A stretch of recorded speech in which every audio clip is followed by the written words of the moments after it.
Ladies and gentlemen, boys and girls, children of all ages, you do not need to know about Apple's new credit card. You do not need to know about Apple's new iMacs, although they do look really quite nice. You do not need to know about an iPad that doesn't look any different to the previous one. What you do need to know is your channels, how you can improve them, and that's the best segue I could do for this intro. Welcome to the vidIQ Tuesday Channel Audit live streams. Let's do this. VidIQ. VidIQ. VidIQ.com.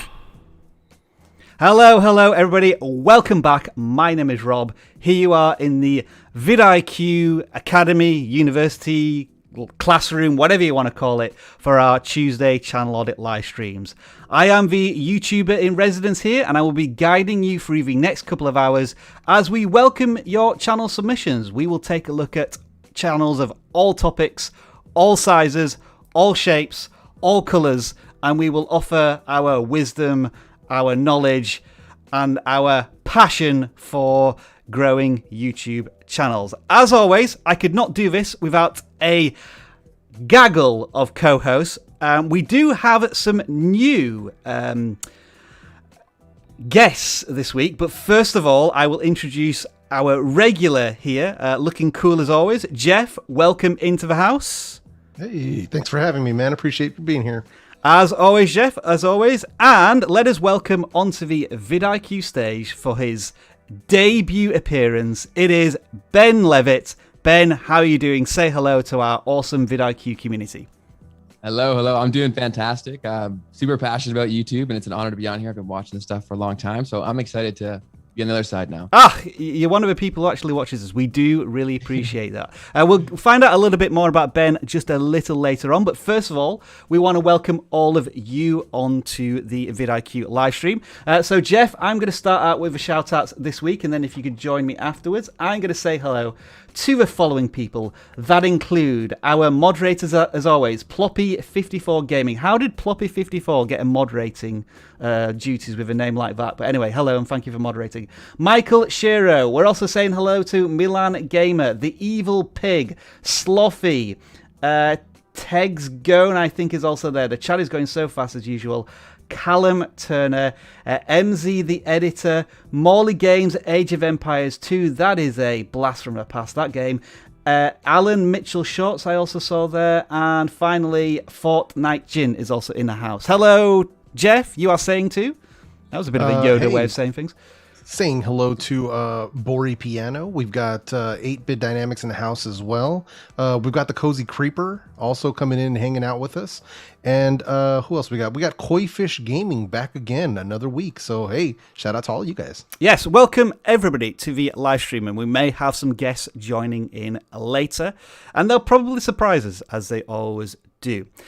So folks, you are here on the vidIQ Tuesday Channel Audit live stream as always. If you are a regular here, then what we'd really appreciate you doing right now is sharing this live stream with other creators who may find our advice and the exploration into channels.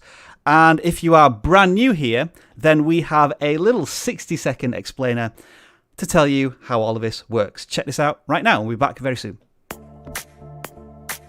Welcome to the vidIQ Channel Audit livestream, where we review your YouTube channels. There are 2 links in the description, one for gaming channels, one for non-gaming channels. Make sure you submit every week as we clear the form after every livestream. Channel audits are 100% free, so please don't send us any super chats expecting to receive an audit. And don't waste your time asking for one in the chat. If there are any alternative ways to get picked for an audit, such as memes, we will let you know during the livestream. If we can't audit your channel today, vidIQ has a channel audit tool working 24/7 for you. If you haven't already installed vidIQ, download it now for free. A link is in the description, and make sure to take advantage of our free 30-day trial. If you submit your channel for audit, expect the following. We are sharing nothing more than our knowledge, our experience, and our passion as fellow YouTube creators. It's up to you whether or not you take our advice. There are tons of links to lots of useful resources in the video description. Make sure to subscribe if you haven't already done so. Share this live stream with another fellow creator who may find it useful. And finally,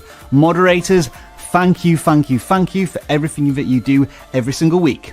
All right, let's do this.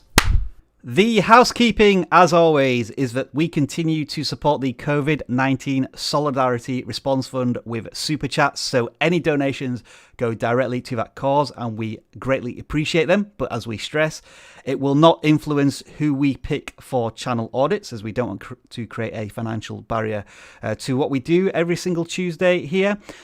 If your channel does not get audited, and I will be honest, there's a high possibility of that happening because we have nearly 1,000 channel submissions every single week, then please take all of the advice and strategies that we suggest to all different types of channels and objectively see how you can apply that to your channel, because we're mostly talking about thumbnails, we're mostly talking about title strategy, we're mostly talking about channel focus, and all of those things all of you creators can certainly benefit from. And finally, we aren't just a live streaming channel audit service. We do have a range of tools that will help you research your channels, videos on YouTube, and take actionable decisions based off of data. For example, once you have the VidIQ extension installed, very simply, one of my favorite tools is this channel snapshot that you see on all YouTube pages so that you don't have to go deep into YouTube analytics.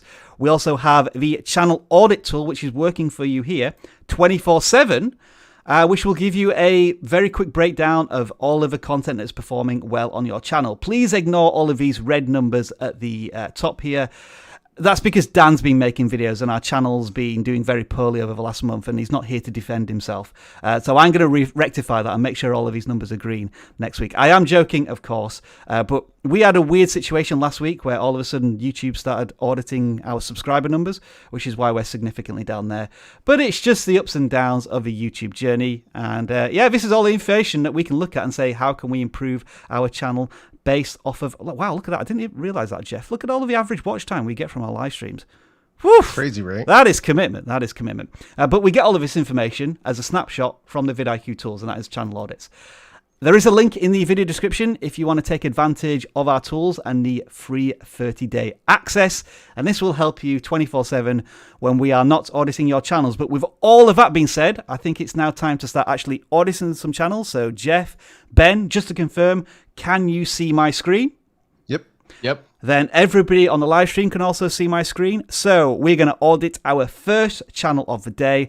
And this is the channel that always submits first in the form when we publish the live stream 24 hours before. And that channel is Destination Stone.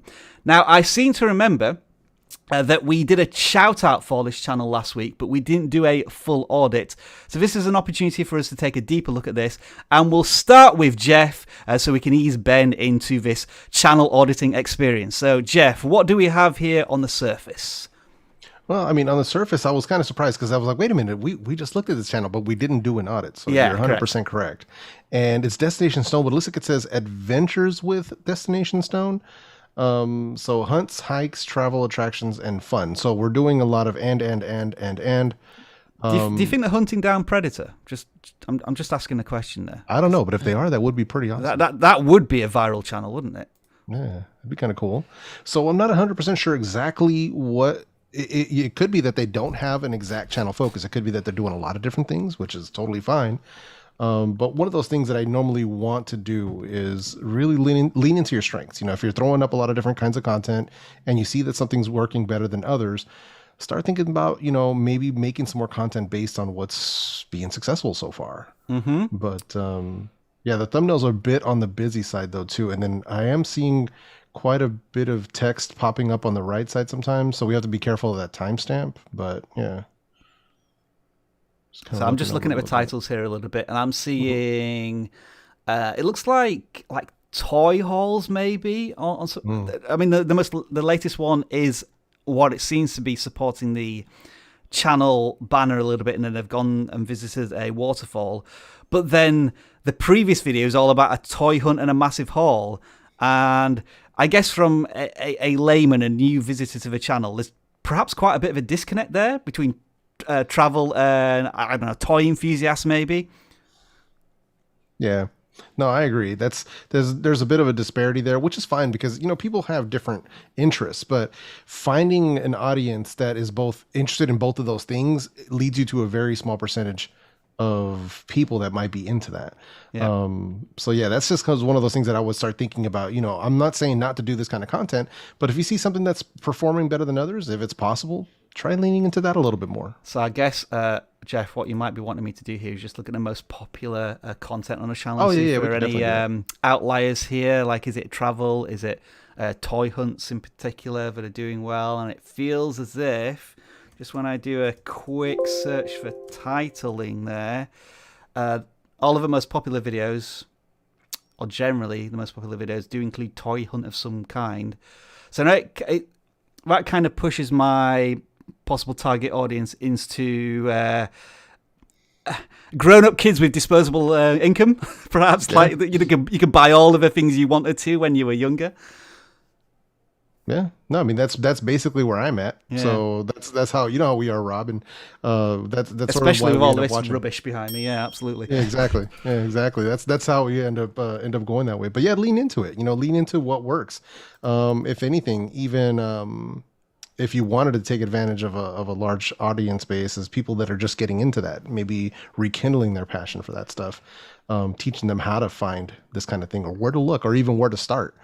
Might be something to think about. And then let's just briefly talk about thumbnails, because you said that you thought they looked a bit busy, chaotic. What's driving you to say that? I guess in terms of like thumbnail fundamentals, what could perhaps the creator improve here? I mean, because a lot of it seems like either they're screen grabs or they're taking a picture, one or the other. And when they're doing this in front of very busy backdrops or like in a store, trying to throw text over that really makes it tough to read that text. Also, some of the text can be small, or they're doing text in multiple places on the thumbnail. I prefer that to be a bit more cleaner. Have yourself on one side, stack the text on the other side. Just keep it really simple. If you're going to use text, make it big, make it bold, but less is more. 3 to 5 words max. If you can reduce it, even better. But just keep it really, really simple, because we want to have that packaging of your video looking clean. I'm just magnifying this thumbnail as an example of asking the creator here, what is the focus of this thumbnail? My guess is it's this wrestling belt, because I'm familiar with AEW, but because you have 5 words, all different fonts, different colors. You have all of these character wrestling models as well, and yourself, and then something else in the top right-hand corner. I'm not sure what my eye should be driving towards. And usually on a thumbnail, you want one main focus, whether it be a person or an object. What is a hero? What is a protagonist?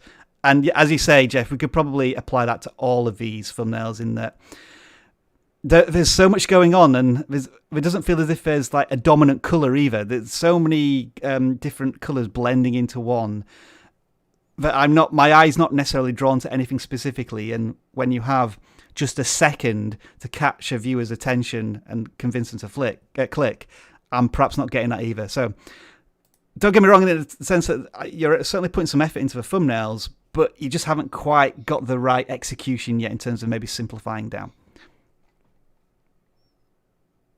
So that is Destination Stone. And now, as Jeff and I have given this channel a thorough audit, Ben, I just want to bring you in here if you had any final thoughts on this one, and then we'll move on to the next channel. Yeah, so the first thing I saw when looking at the banner there is definitely, I thought about the Venn diagram of all the things that they're speaking about. And I do think that group would be very, very small to begin with. Yeah. And then when you're touching all of those topics, even if one of those videos were to do very well, it's unlikely you're going to convert a lot of those to subscribe, because if they do visit your channel and see that there's such a mixed bag, they're less likely to sign up for that, in my opinion. And then in addition, I think that then follows over to that same not super focused approach comes over to the thumbnails too. I think you guys both nailed it right on the head there.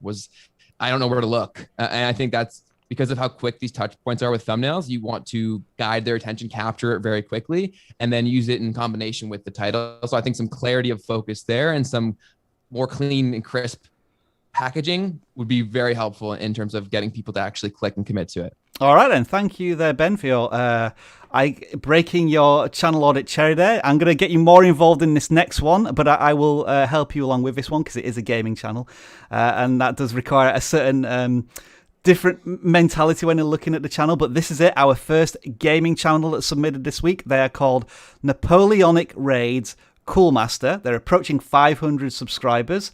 I guess, if I were just to ask you like general fundamentals in terms of the channel banner, focus, thumbnails, what would be your thoughts on this one? Just as like, imagine you obviously are a brand new visitor to this channel, first impressions. Yeah. What would you say? So I think the channel banner looks great. Like I think obviously like I've never played this game or anything of it, but definitely it seems to match the vibe of that the game plays off. So I think that is definitely beneficial because if people do come visit the page or the channel rather, and they're interested in this kind of game and this content, then naturally that goes with the theme. As for the thumbnails, again, I think they look, it's a little hard to see. Is it possible to zoom in on those? Yeah, I can do, certainly. But I do like the banner. Okay. Yeah, so again, with gaming, it can be hard to try to capture something that is very visually appealing and also incorporating the subject matter being the game. But I think that the unified look is nice. Yep. But with a lot of the thumbnails do look the same. So the only thing that I would say as a total outsider is if I've watched one of the videos, like I could see these and think that they're the same video almost. And why would I watch it again? Again, that's a pure noob outsider. I'm total novice to this game, but that's my 2 cents. Yeah, I guess if we look at these 3 thumbnails where they both include Waterloo as I guess the title of a thumbnail almost. And there are similarities there. I wonder if it's a bordering that perhaps is too dominant in the thumbnail, perhaps, because I feel as if you're right in that we get the unity, we get the branding and the consistency. But then what do the thumbnails actually tell us about what's going on in the game? I agree with you there. I think when I was looking before we went live, I was looking at this thumbnail in particular about how to aim and shoot. And I was just wondering how you could visually tell a better story there in a thumbnail. And it might be that you have a crosshair on screen and maybe a question mark or like a simple word tutorial so that you could remove some of the text perhaps from this thumbnail. Having said that, if we go back to the game, I'm the same as you, Ben. I've never heard of this game, but I think that's sometimes almost a power in the gaming space because you're covering something new or something that not many other creators are covering. And I think, from what I can understand here, looking at the titles, this is a mod from Roblox and must be specifically about, I guess, 17th and 18th and 19th century battles. I remember Total War it looks kind of similar to this. And the community seems very consistent. 500 subscribers. Each video is getting around about 200 to 500 views. There are occasional ones that break out here with 1,000 views, so I'd definitely be looking at that as an outlier as to what was it in the title that really struck there, or was it because it was a longer video perhaps? I think there are some really positives here. And I think another thing to also just mention is that this channel has been working very consistently on this individual game for, I think, the better part of a year now, 6 months at least. And sometimes that's how long it can take to build up a community on a particular game. So I think those are all very, very promising things. Ben, Jeff, anything else you may want to just add about this channel? Yeah, the only thing I would add is with this being obviously a narrower focus because like not many people have heard of this game maybe, or it's a very intimate community. There's probably things that people would get from this community in terms of like memes or culture that exists within this little sub pocket of a community that you'd really want to leverage, because if people do really feel at home or like you're speaking their language, they're going to stick around. They're going to watch more. So I would say leverage as many of those things as possible that are like inside jokes, if you will, within that community. I just thought about most popular here. Let me just check. So you sometimes use Men of War as at the beginning of your title, and you sometimes use Roblox Waterloo. So I guess Waterloo maybe is the mod, or is it Men at War? I'm not sure. I'm asking the question to the creator because when I sort by most popular, I think I was noticing the common theme here was that when you have this as your the main part of a title, the videos tend to perform better. And then I also noticed that you were experimenting with shorts, which were your best performing videos, but then you have a video here where you tell people you're no longer going to use shorts, which is interesting. Maybe you think it's harming your channel in some way, or you want to do it on a separate channel. Just an interesting question as to why you decided not to make shorts anymore. And also one more thing, the channel banner I don't think is mobile friendly because it would get cut off. Let me see. I'm just going to start doing a little bit of drawing here. I think the cutoff points are going to be something around about there. So your channel may end up being called Napoleon Raids. So might want to fix that for the mobile. Looks like you've got some dead space you could maybe use there. All right, so those are our first two channels that we've audited. Ben, welcome. Thank you for already joining in. Let's just find out a little bit more about you then. Tell us who you are on YouTube and what you do and why you're here, I guess, joining us here at the VidIQ family. Yeah, absolutely. Well, first of all, super happy to be here. It's an awesome community and I'm honored to be a part of it anyway. And so why I'm here is because of what I do and the fact that I've joined the VidIQ team or family, whatever word you want to associate with this awesome group here. And so what I help people do every single day on my channel is to grow on social media. That's kind of my bread and butter. So if you're looking to build a brand, grow a business, or build a presence online, which obviously everyone watching this is, I try to help people do that over on my channel with tutorials, strategy videos, things of that nature. And it looks as if you have a very strong influence in the Instagram game. And you think Instagram is in trouble? Is Instagram dying? Controversial. Definitely controversial. Yeah, absolutely. You have to watch the video to find out. Oh, tease. Exactly. And Jeff, what do you think of sometimes the text being covered up by the timestamp? Sometimes it can be an issue. I'm only joking. Oh no! As long as as long as the thumbnails are working, that's all that matters. That's the only thing I would be looking at when I tell people is like, we can follow these guidelines, but the click-through rate is what's going to decide whether or not it's working. Very true. Right. The next channel we're going to look at is one actually Ben pre-selected, and this is uncanny in its coincidence. I was in a clubhouse last night. And I think this chap's name is Carlos. I apologize if I forget your name, but he asked me a question on Clubhouse, and he also said, I've been on your live streams for 100 weeks now, or however long. I haven't been audited. And I swear to God, this is just by complete coincidence. I did not pick this channel, Carlos. This is Ben's channel that is picked. But here you are. Here's your channel audit. Ben, take it away. Influential Finance. Yeah, Carlos, don't worry. I got your back here, man. So for this channel, I love what you're doing here. And I actually watched some of your videos, and the videos themselves are edited beautifully. They flow extremely well. I think it's more of the targeted approach that we can really help you with. So with you touching finance at large, that is a massive topic to touch, and it is so saturated.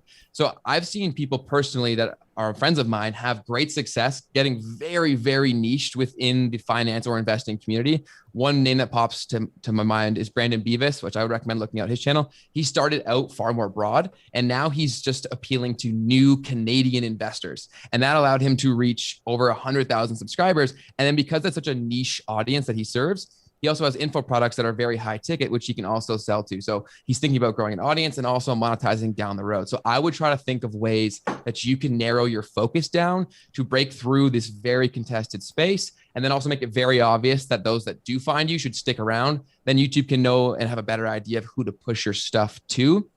And another example of a friend of mine is he only specializes in financial app walkthroughs, and he's been able to grow his channel to over 50,000 subscribers. So that can really speak to the opportunity to get really narrow focused. I would spend some time looking at that. And then when you do find your narrow focus, get your branding to match that. So you want your banner to speak directly to that, also be mobile friendly, like Rob mentioned in the last one. And then the only other piece that I had written down here was the thumbnails. I think a lot of the thumbnails are great, but I do think there's some things that can be done to highlight the protagonist, as was mentioned earlier, to really make it pop a little more. A lot of these look like they're made in Canva, and Canva's awesome, but the issue with it is because everyone's using Canva and most people just use the generic templates. Right. It makes it that so many thumbnails look identical. And that's the opposite of what you want on YouTube. You want to be able to try to stand out and capture people's attention. So I would spend a little more time thinking about how you can even edit with things like contrast, saturation to make the subject pop a little more, and then continue to experiment with different things to combine with the visual of you or the subject to really make it pop and trigger some psychological triggers. So capturing the mind of the viewer and what they're trying to get from that video. So I sort of by most popular here, Ben, and again, I'm only sort of glancing at this, but there's two videos right here that kind of gave me an idea of a potential niche within finance, which might be destroying debt, reducing debt, paying off your debt, etc., etc. I think it would definitely be worth this channel doing a series of videos on debt in some way, and I really love this thumbnail as well in its simplicity. It's just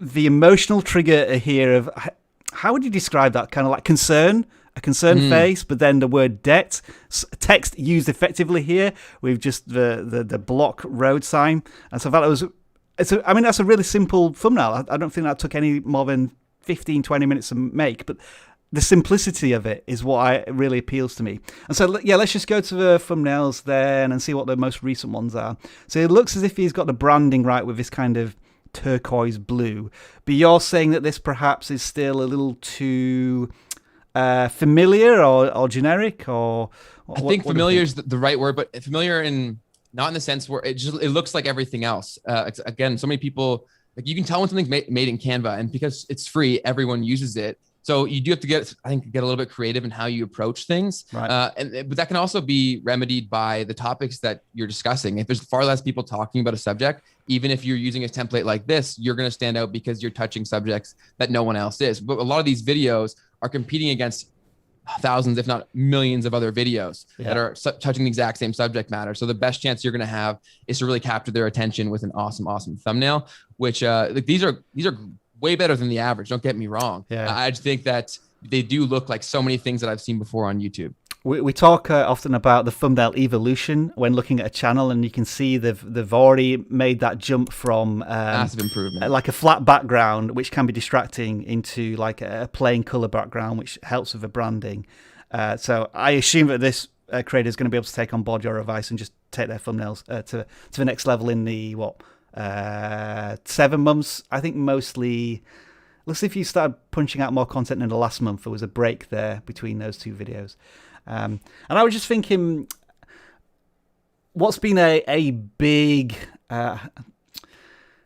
topic of conversation, certainly in finance. I don't know where this channel's based. I just assume they're in the US, but I could be wrong. I assume the US because they mentioned stimulus. And I'm wondering if there's a way you can tie in stimulus checks and how that can help you with your debt. Those would be two, that's a trending theme with an evergreen theme that you've already proven to have some success with influential finance. So something to maybe investigate there. And you've just surpassed 250 subscribers while we've been auditing. So congratulations there.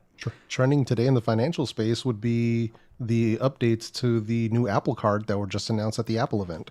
So just a thought. How Apple Card can help you get debt free, Jeff. I like it. We like to just throw out random ideas occasionally here and there. So that is influential finance. We hope you found that audit helpful. And we'll move on to the next channel now, which is Driving with Miles. You have 2,300 subscribers. Lessons for the road of life. And let's pass this on to Jeff first for your auditing viewpoints. Let's see. So driver's ed, lessons for life. Let's see here. Okay. Lessons for the road life. All right. So yeah, I mean, so that's usually what we want to see is a good value proposition in their banner. I think we're approaching that. I'm still not 100% sure exactly what's happening, but I think we can kind of get into it. But first things first is, the yellow text, we kind of got to be careful with that, especially the very first one, the how to reverse and expressway merge. I can see that there's text there. I can't read that. Yeah, I can't read that. I've got this up on a 40-inch screen and I can't read that. So it's one of those things where you work on a 40-inch screen, Jeff. How on earth do you manage a 40-inch screen? Yes, like a TV. Yeah. Jeez, how far away are you from it? Sorry to go off topic, folks, but about 2.5 feet. Are you sort of looking up, down, left, and right? I have multiple screens going at the same time. And you must have incredible neck muscles, Jeff. This is a battle station. I'm not even mentioning the ultra wide on this side. Oh my word! Anyway, where were we? Driving with Miles. Yeah. So even then, if I'm having trouble reading that, the red one especially, the yellow one needs a little bit of work, but the red one, no, that's That's got to go. If we're going to use text, like I've said before many times, make it bold, make it big, less is more as far as how many words, but make it legible. We also have to keep in mind how much traffic is coming from mobile devices. So this is why I tend to harp on this, because depending on your channel, obviously, but a lot of channels are seeing more than 50% of their traffic coming from mobile phones. Mine is a mobile technology channel, so I'm seeing upwards of 70%. So I have to make sure that all of my thumbnails are very, very on point for a mobile phone. So if we're gonna do it, do it big. Like right now, there's one that says, I think it's the title of the video is "Trapped at Detroit Metro Airport," but because of the busy background, you can't. It's kind of tough to read what's going on there, or how to drive at night. So stuff like that, you kind of have to be careful when using that kind of text. Be mindful of the colors, be mindful of the background.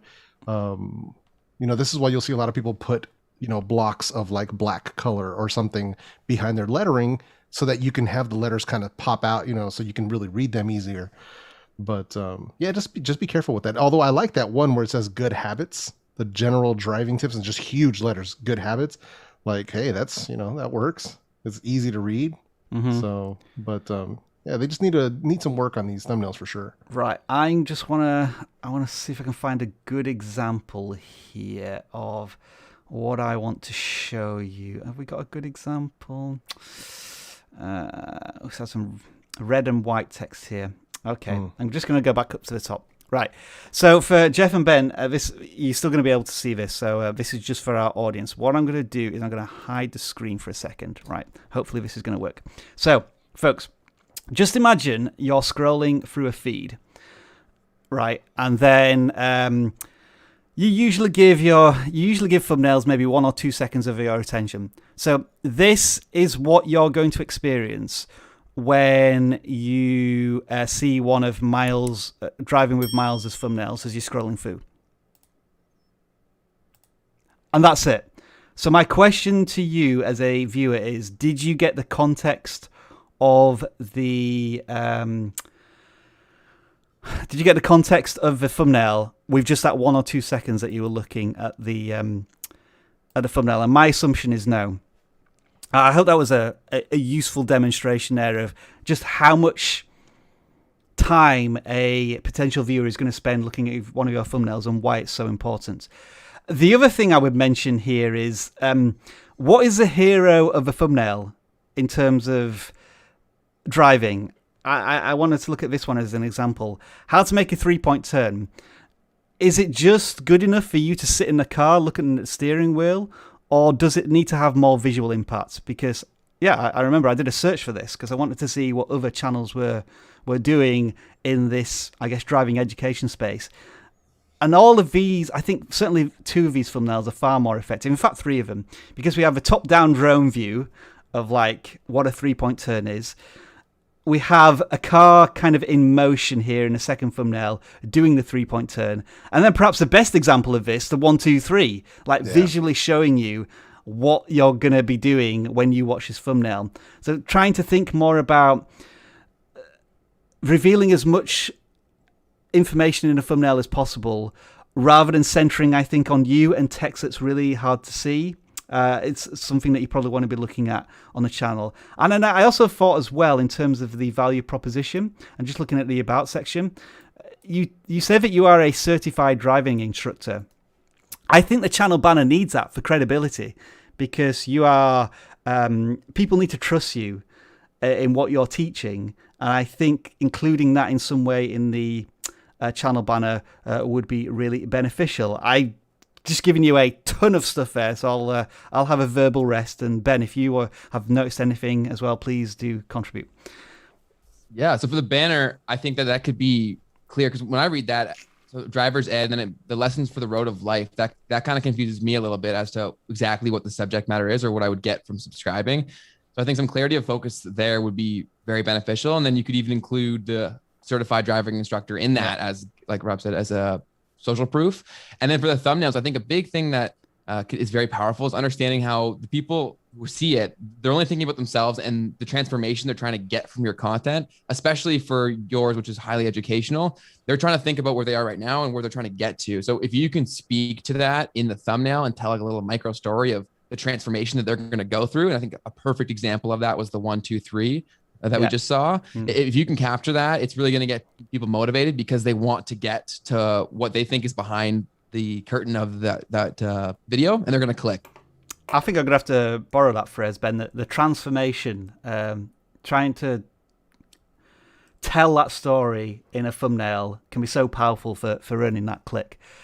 So that is Driving with Miles. Folks, you don't just be part of the vidIQ family and community by joining these live streams. We have many ways that we converse with you. One of those is through the Discord channel. There is a link in the video description if you want to join our Discord.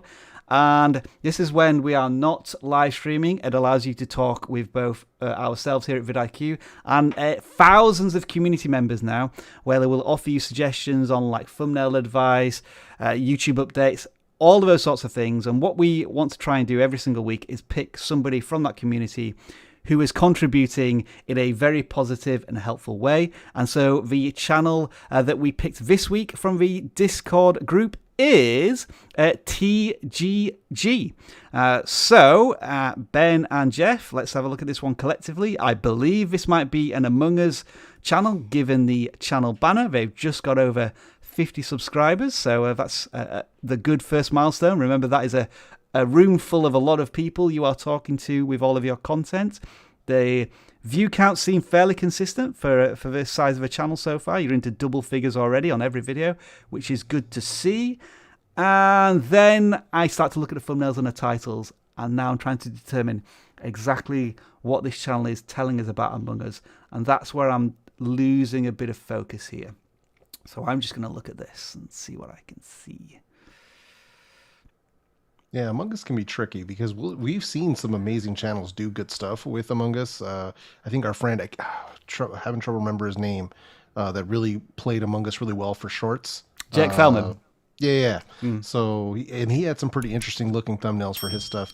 But I kind of, it can be kind of difficult because you definitely want to showcase the characters, especially if this is what you're about. The only thing that I'm seeing is like in the newest video there, the white text on white background. Nope. Tiny text on the fourth one, get Minecraft for free. It's a bit busy on the background. And then the third one, that text that's going across at an angle, like no. So just being honest with you, it's just you're not gonna be able to read it. It's gonna be illegible. So, and I think just having the character kind of might be a little bit more powerful than throwing text that might be too hard to see, especially when we're talking about a game like this. I can almost bet that a ton of the viewers are going to be coming from mobile. Yeah, I was just mousing over some of the thumbnails here to try and get an idea of is the channel like just playing the game, or is it doing tutorials? I think they're doing animations. Yeah, from what I can see. I think it's the animations. And then it's strange that sometimes the animations match the thumbnail, and then on others the animations look completely different. So I'm struggling here to get the real focus or the vibe.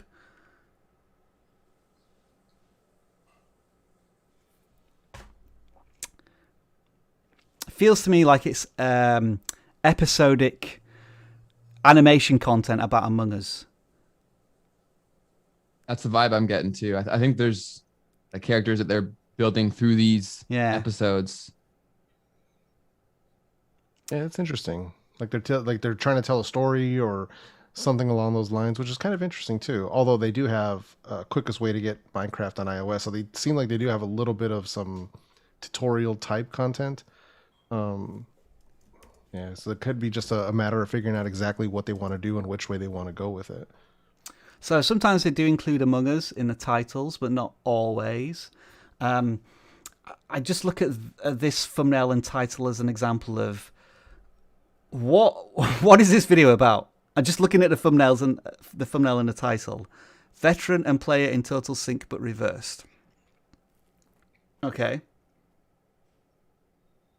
But does a thumbnail what is being reversed here? Who is a veteran? Who is a player?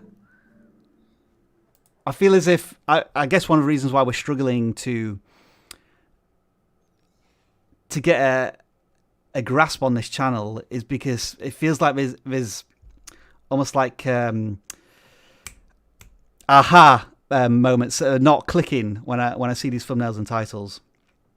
So like the storytelling to convince the viewer to click is just not quite there yet. How long has the channel been running here? Okay, so they've been going 5 months.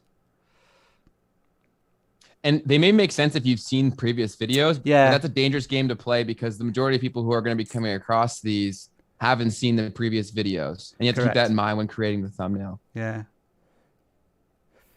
I guess that kind of typifies what we're struggling with here. Like just your average Among Us video. What is an average Among Us video, and how does that help the channel stand out from the crowd? It's times like this where Dan would probably say something really helpful. Where's Dan? Let's see if we can find Dan. Anything else that we can think of here? I think so. What we've generally spoken about here is, as a new visitor to the channel, we know it's about Among Us, and we get an idea that you're doing your own animations. But beyond that, we're kind of getting there's something being lost in the first impression translation that we're not picking up.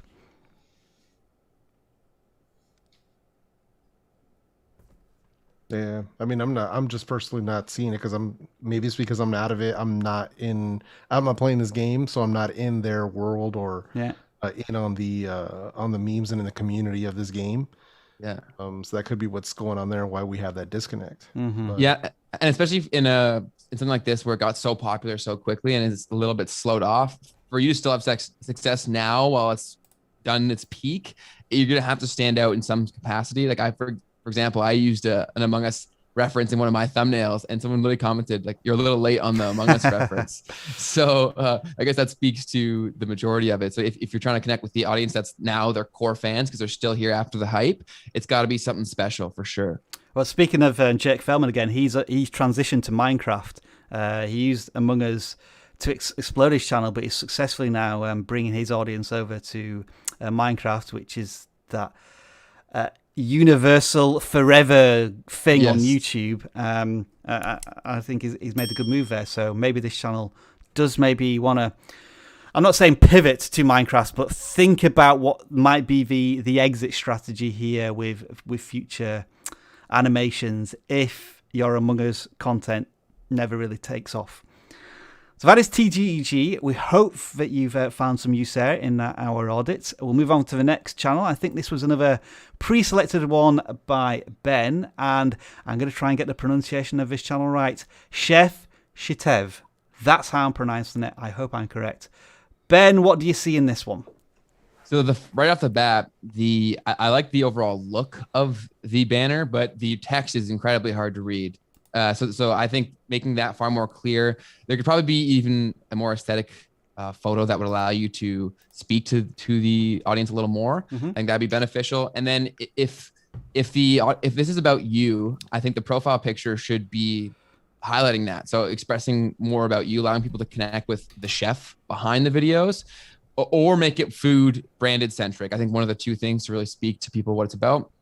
The other note that I had was the videos themselves. I watched some of them, and you're obviously a incredibly skilled chef, but when I was going through them, it was very hard to keep track of what was going on because I'm not a skilled chef. I love food, but I'm not a skilled chef. Yeah. So it made it very hard to follow along because there wasn't any text. And this one in particular, if someone's new coming across to this and you made them click because they want lamb, pork, and rice over a fire, like I think it took about a minute and a half to get into the video. Yeah. And that's a little bit too long if someone's brand new to you. So then that also like lamb, pork, and rice over a fire. That's very, very broad. It's not really a click-worthy title right there. So I think another thing that could be improved is really enticing the person who's coming across this to click. And that's going to be through writing click-worthy titles and then thumbnails that are really leveraging your biggest asset. And that's that food is very appealing. People love food. So you want to make the thumbnail all about the food and as visually appealing as possible. And then combining that with an enticing title, because simply just saying lamb, pork, rice over a fire, it's descriptive, but it's not going to make me jump to want to click that. It's also not very search friendly either. So I think thinking about the topics beforehand about what can be search friendly, and then also writing them in like a headline kind of format would be very, very helpful. Yeah, it's very file name centric, isn't it? It's how you might store this video on your computer, as opposed to something that's appealing to click on. We just watched a minute there of somebody lighting a fire. So I agree with you again in terms of somebody clicking on this would probably want some sort of payoff as to what's the final product's going to look like here. What do we need to see? Something like, well, not that. Let's see. Come on, see if I can get a good point. I mean, that's not exactly a great one, but the finished products in some sense, maybe in the first 10 seconds, so that we know what we're aiming for at the end. I think I watched one of these as well, Ben, and so I apologize to the creator if I'm just judging your content on one video, but from what I remember, there was only music and sound, the sounds of you cooking, but there wasn't any voice commentary from what I could pick up. And also, I was trying to work out, okay, what ingredients do I need, or how do I do these things? And again, the ingredients is there, but what measurements? Explain how I need to do certain things, because I'm a terrible chef. And so when it comes to shoving everything in a pan, I would probably need some instructions as to how long to leave it on the boil, like how often do I need to stir it, etc., etc. This feels almost like a cooking experience channel rather than an educational channel, because again, when I searched for, definitely don't want that screen. You don't want to see my history. People are probably going back now to see if there's any funny history there. I'm sure there wasn't. It was all YouTube channels. What was I trying to search for? It was, they don't use how to in a single one of their titles. Yeah.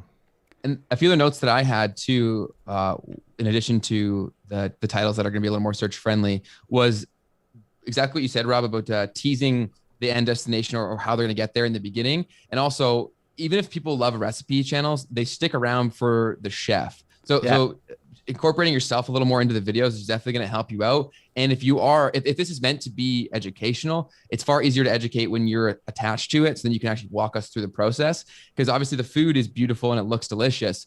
But if the goal is to help us make it, I didn't get that much closer after watching these, just simply because I don't have the skills that you do. And the people who are going to be watching this probably aren't going to be chefs. So they're not going to be able to go through this as quickly as you can.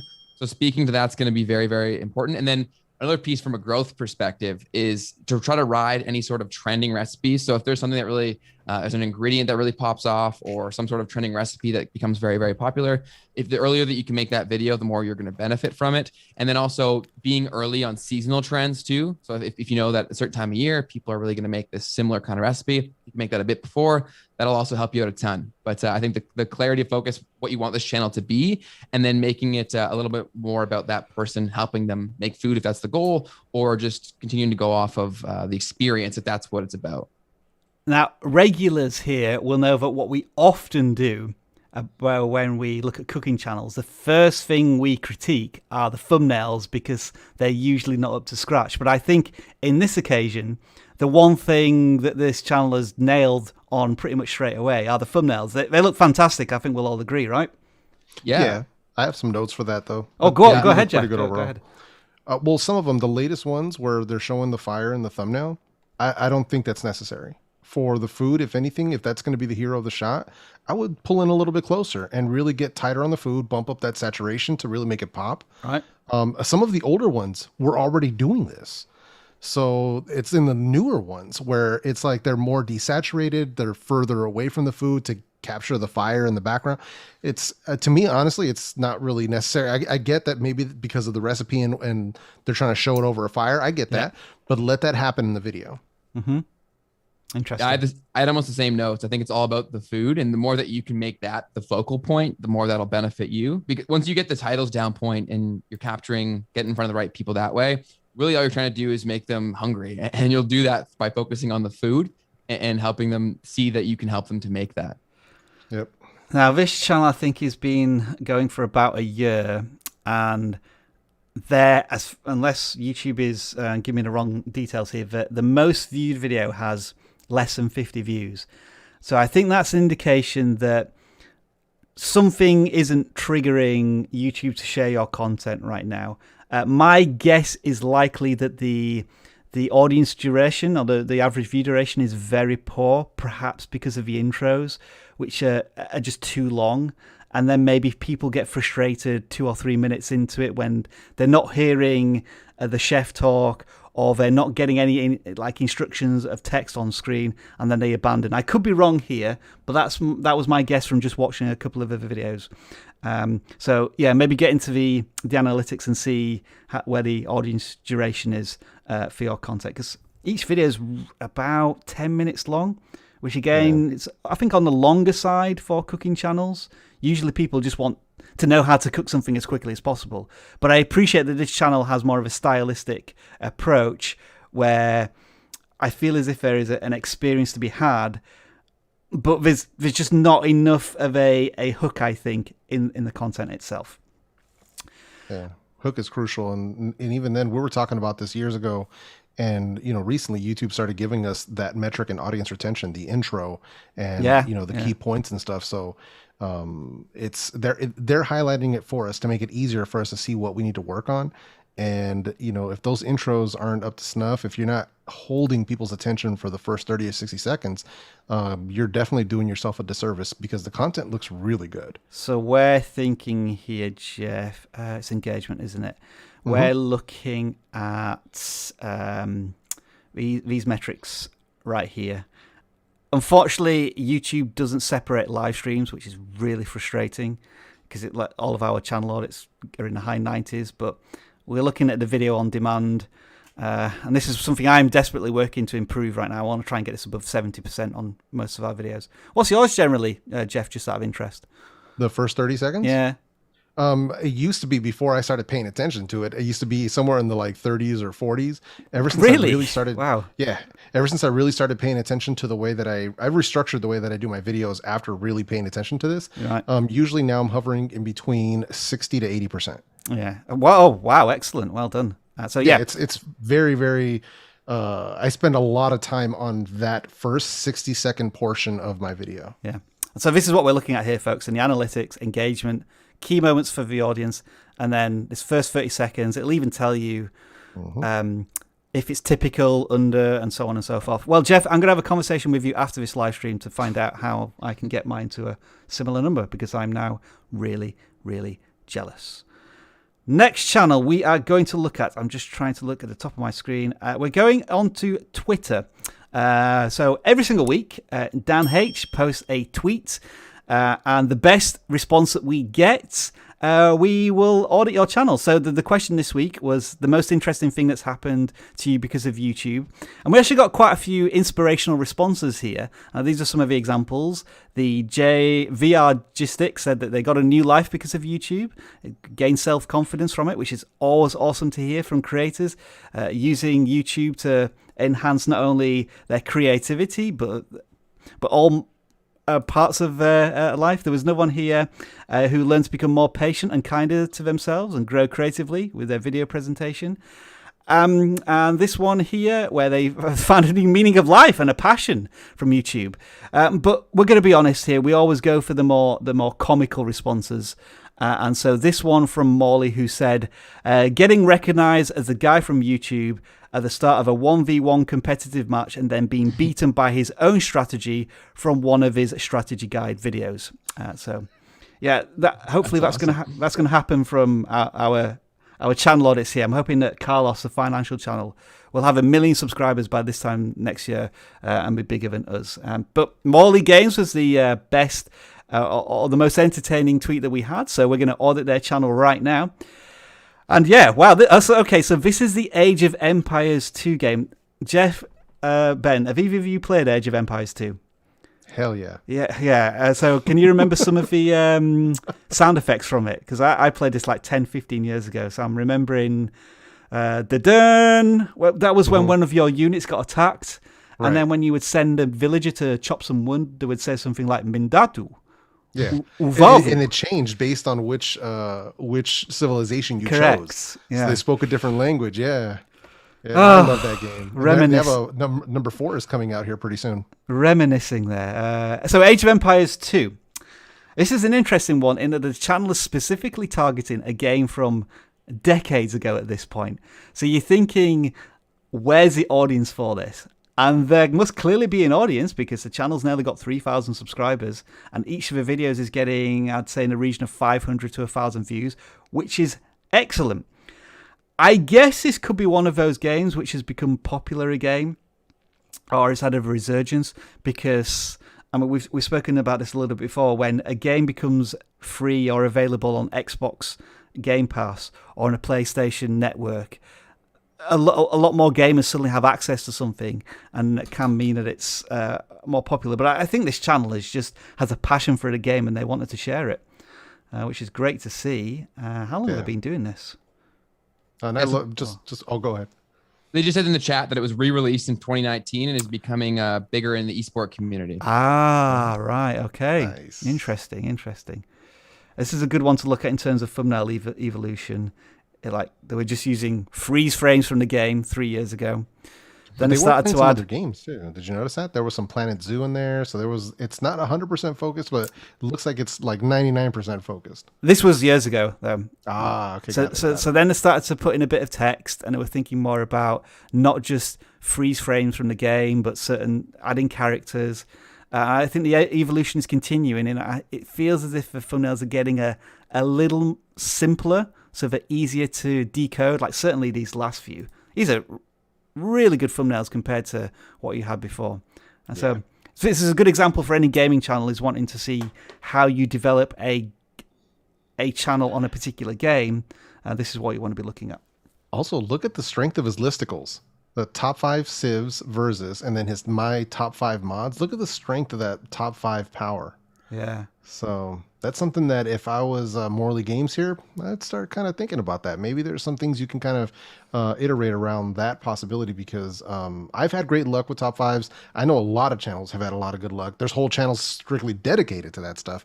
But if you're already in a niche, you're already in Age of Empires, and if you can do top 5s around that, you can definitely build off of success on that.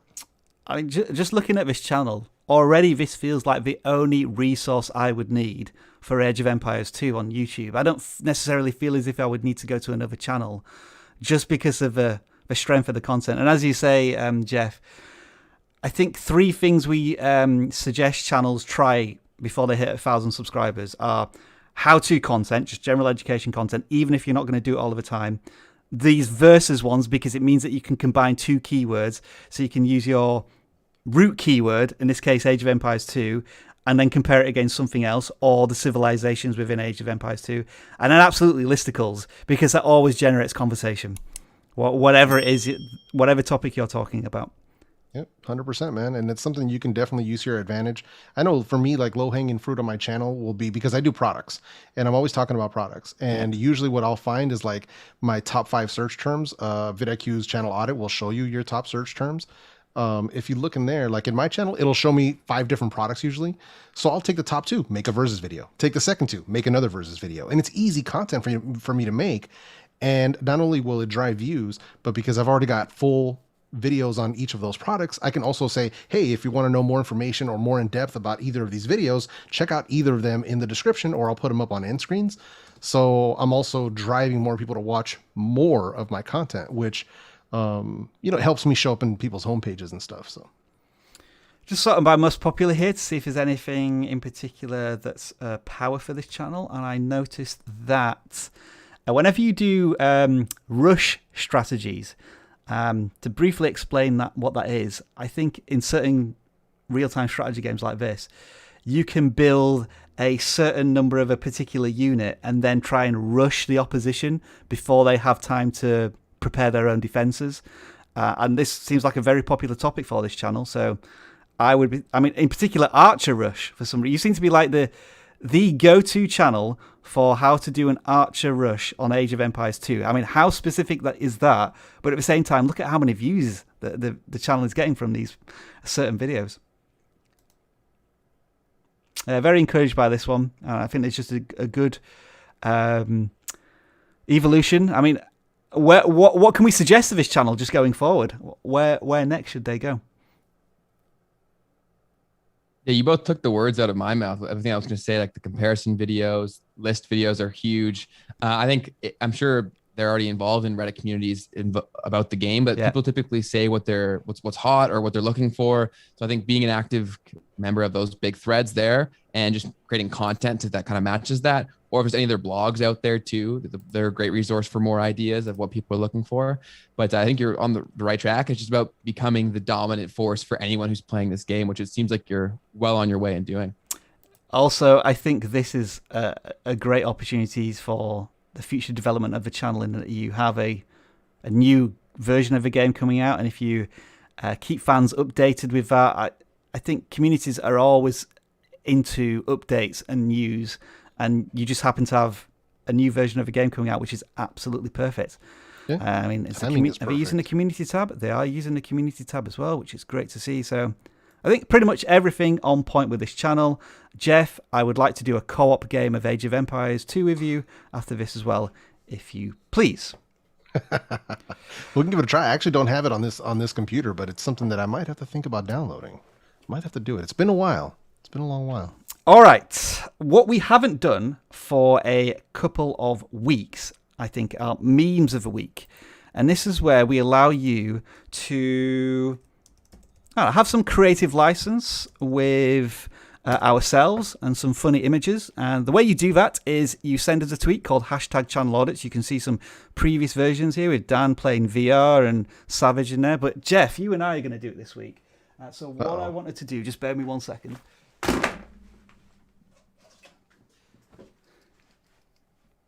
We're gonna. Hey, Rob has knees. Can confirm. We're going to have a little bit of a versus of our own here. So I'm just going to switch the screen to live interview style. So that means that we're both looking at each other now. So on the live stream, Jeff, now you are on the right side of the screen. I'm on the left side of the screen. So we can, folks, just start taking screenshots, and then we can look at each other menacingly, or like however you want to do this, Jeff. So I think you will need to look to your right to be looking at, no, other way. That's it. So I'll go like this. Yeah, so anything like this, folks. Jeff, just do some poses and things, and people will make silly images out of us. Oh, Ben. Wait, sorry, Jeff needs to talk. We got to do it. There we go. Let's see if we can get myself back there, up on Jeff's the screen. back on. Jeff's back on.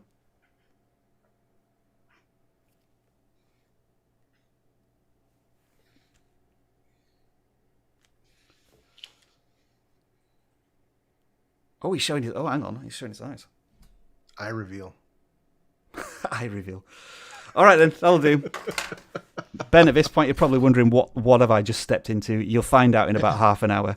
I'm excited. I'm looking forward to it. And people meme us. Let's move on to the next channel now. And this is going to be, make sure I'm just sharing my screen again. This is Tanner Animation. All right. I don't know how many subscribers you have because you've hidden that. It's fine. That's a personal choice. Entirely up to you. I'm guessing you produce animation on popular television series, cartoons, films, that type of thing. Is that reflected in the thumbnails? I'm not sure just yet.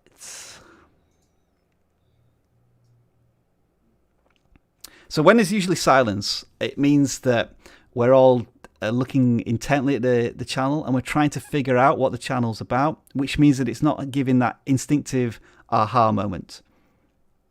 Usually, yeah. Yeah. Sometimes it can be a little bit of confusion. We got to kind of watch out with that. And that's sort of, I mean, it's an animation channel, but I'm just not sure if they have a particular topic that they're animating, a particular game. It could just be that they're kind of animating whatever, but that's part of my confusions. I'm just not sure what exactly they're animating. There's also some hour-long live streams here of music and of animations as well. And then a pitch meeting. That's a popular series from another YouTube creator who exclusively just do these funny pitch meetings for whether it be a television series or a new product of some kind. So how long have they been on YouTube? Have they been still in the experimentation stage? Oh, this is all from a week as well. All of his content is in 1 week. Wow.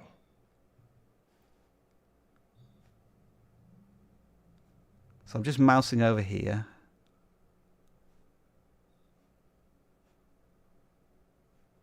It's almost like they had a different channel and then took all that content and then uploaded it on a new channel all in one day. Yeah. That's a lot of content for 1 week, man. And this is all from the last month. Wow. All right. So, simple question, Tanner. Who should be watching and why? Those are the foundation questions we sometimes ask. Because right now, you're a channel about jokes and stories and shorts and songs and challenges and how-to videos. And I'm not even sure what all of this content is about for a particular audience. Now, you do have a community tab, so I guess you have over 1,000 subscribers. So this was some of the stuff that was performing well a little later, a while ago.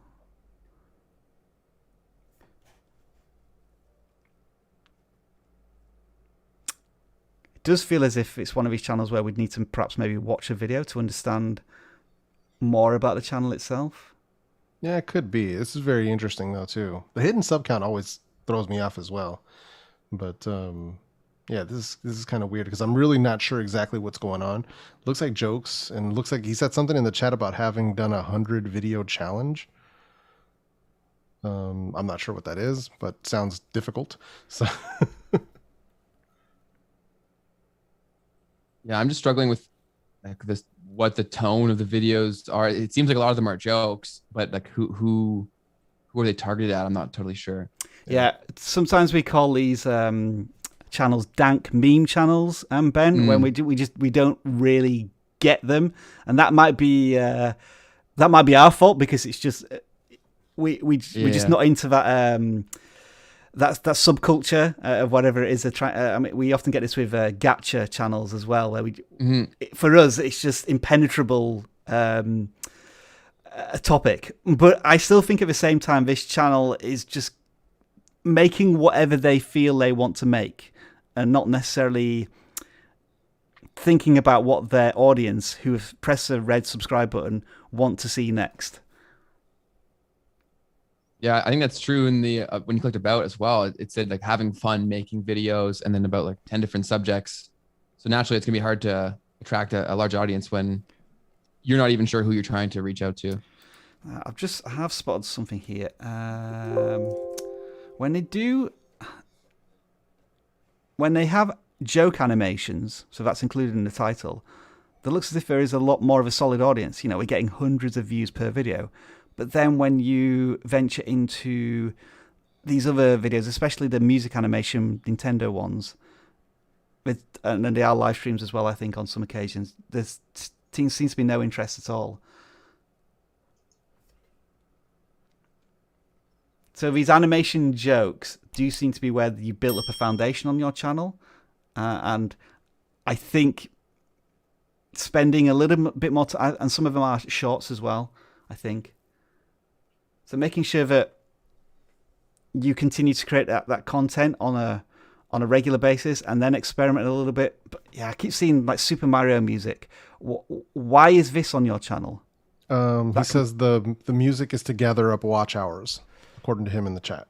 Okay, so now you're thinking about YouTube systems, algorithms, milestones. You're thinking about everything but your audience, and that is the complete opposite of what you should be doing, because I'm pretty certain that, well, hang on, is it a mix of shorts and live streams? All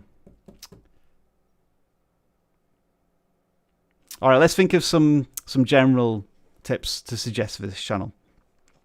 First of all, I think you should stop thinking about strictly working towards watch time for yourself. Always make sure that the content is for the audience, because if you do this with live streams, as you'll see, you'll get 11 views, 14 views, and that's just really going to confuse YouTube as to who your content should be served up to as an audience.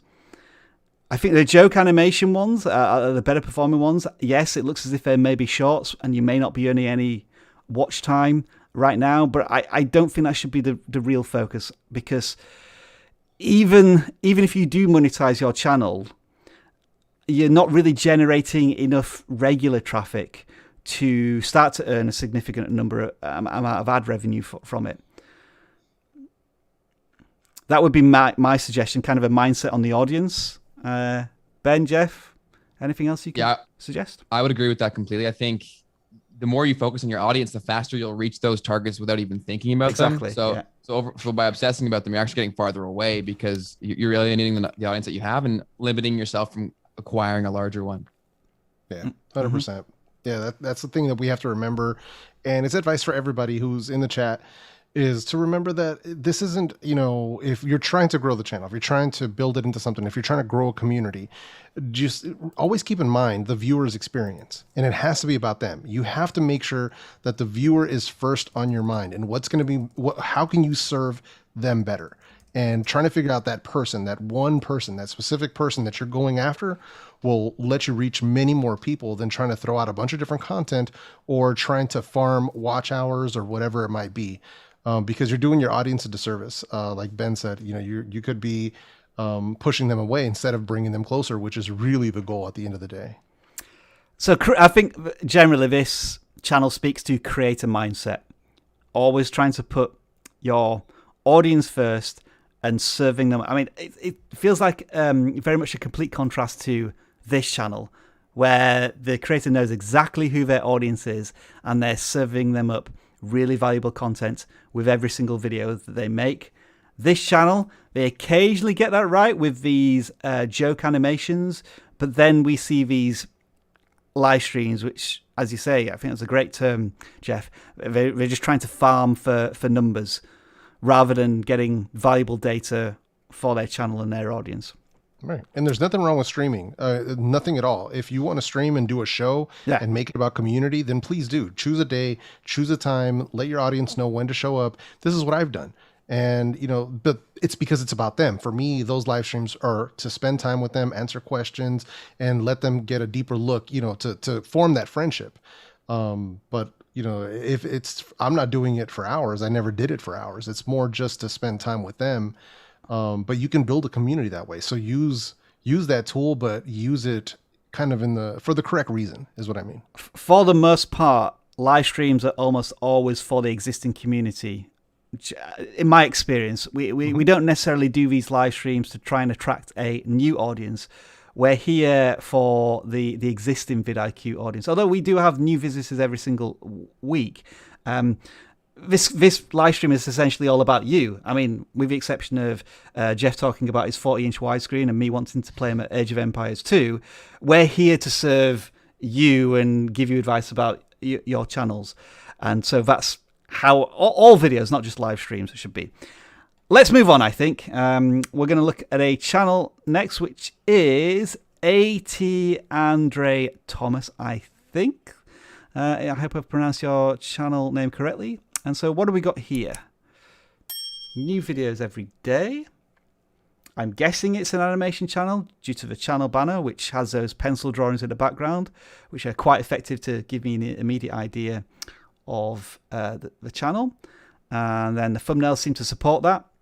Interesting strategy of kind of having a silhouette of maybe the thing that you're trying to draw.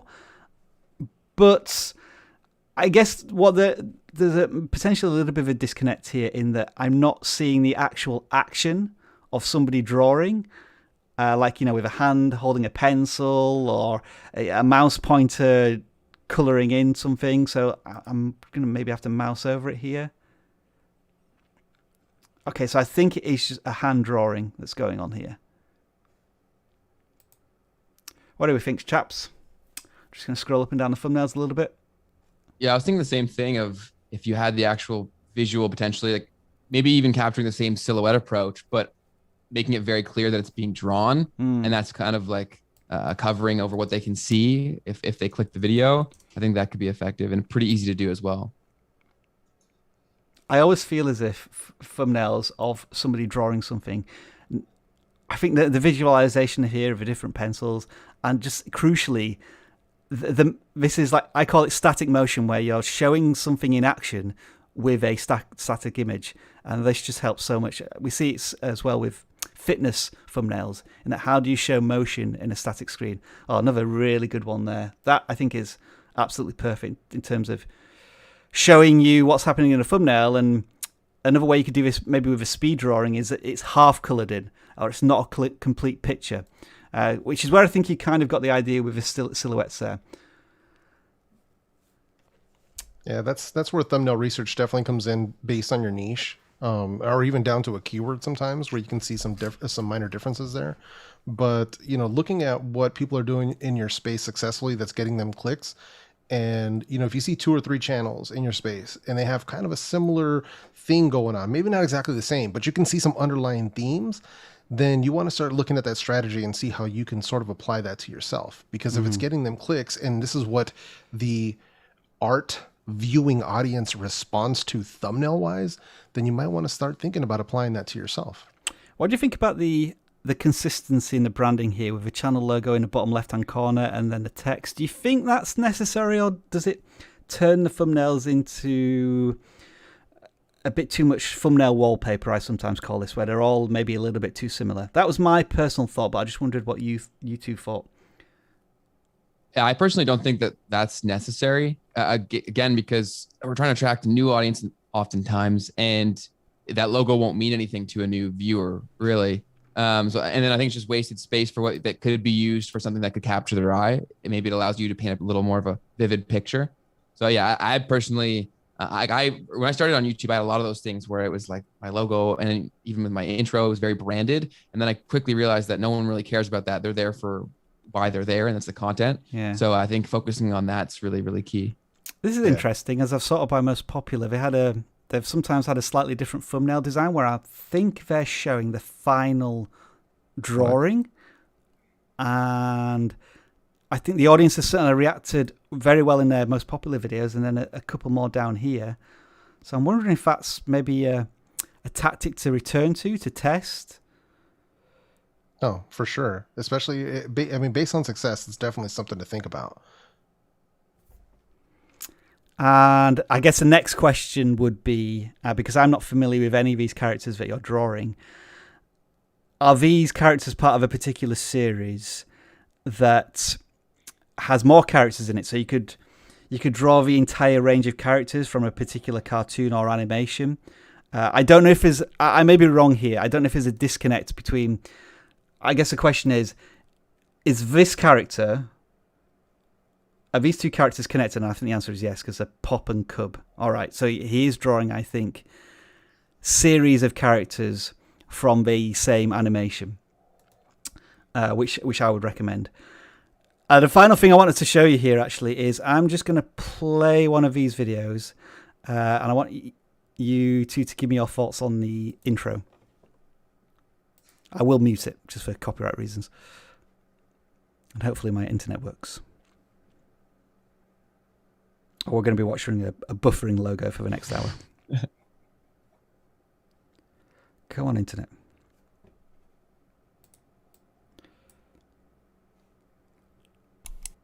That's interesting that it's... There we go.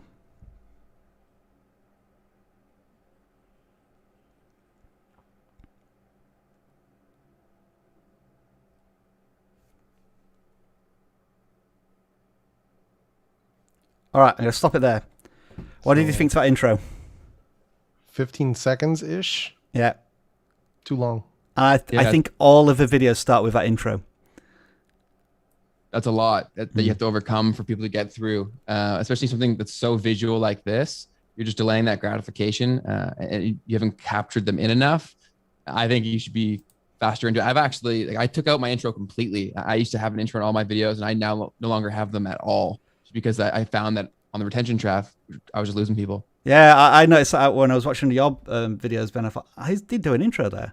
I'm so close to removing the intros in my content, but because I have like a specific intro and then like there's almost like a jump cut or a switch to some music, I'm finding it really difficult to do that. But I think ultimately I'm going to have to test that.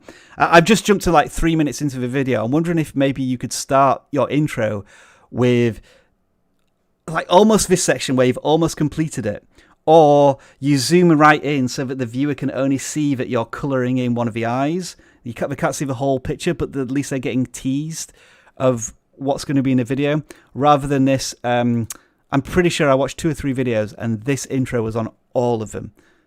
Very samey, very generic. Didn't tell us anything about the content itself. Yeah.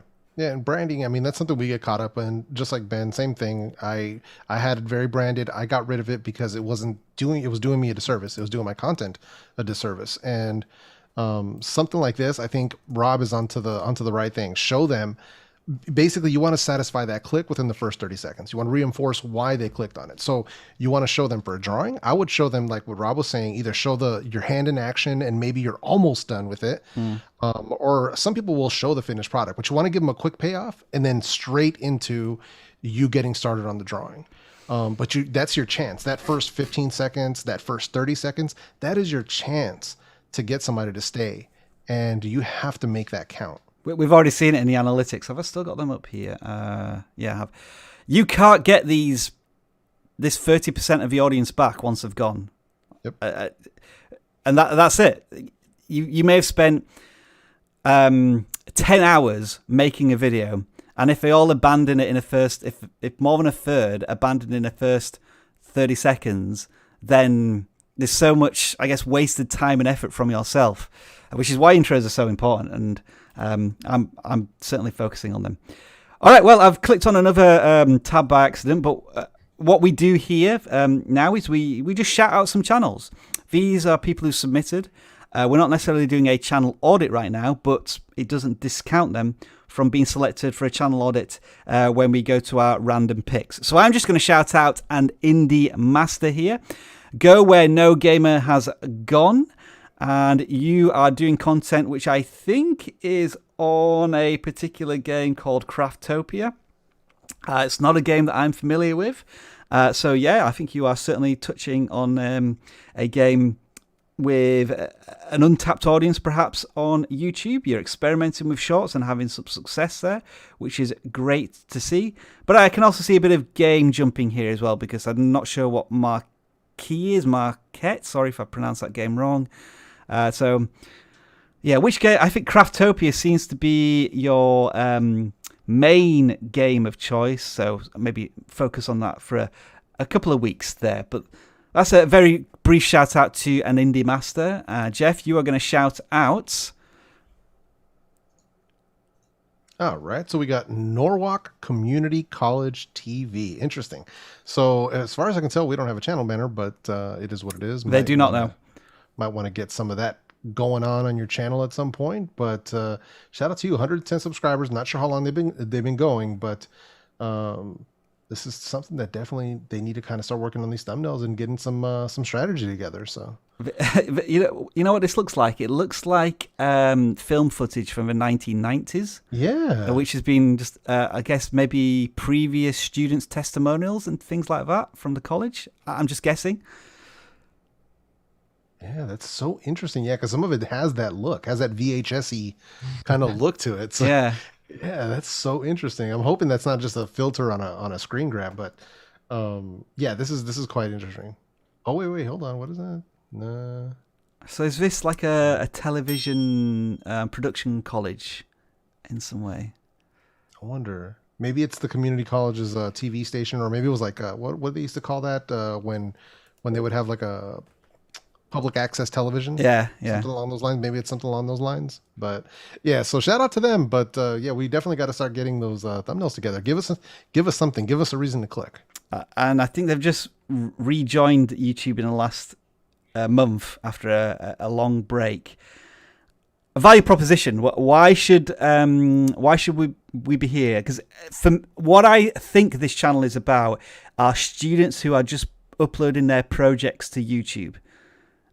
And that's not necessarily a channel that you can build an audience out of. But I could be wrong. But there's no value proposition, and I'm not really sure why I should be here unless I'm maybe a student at Norwalk Community College. Yeah.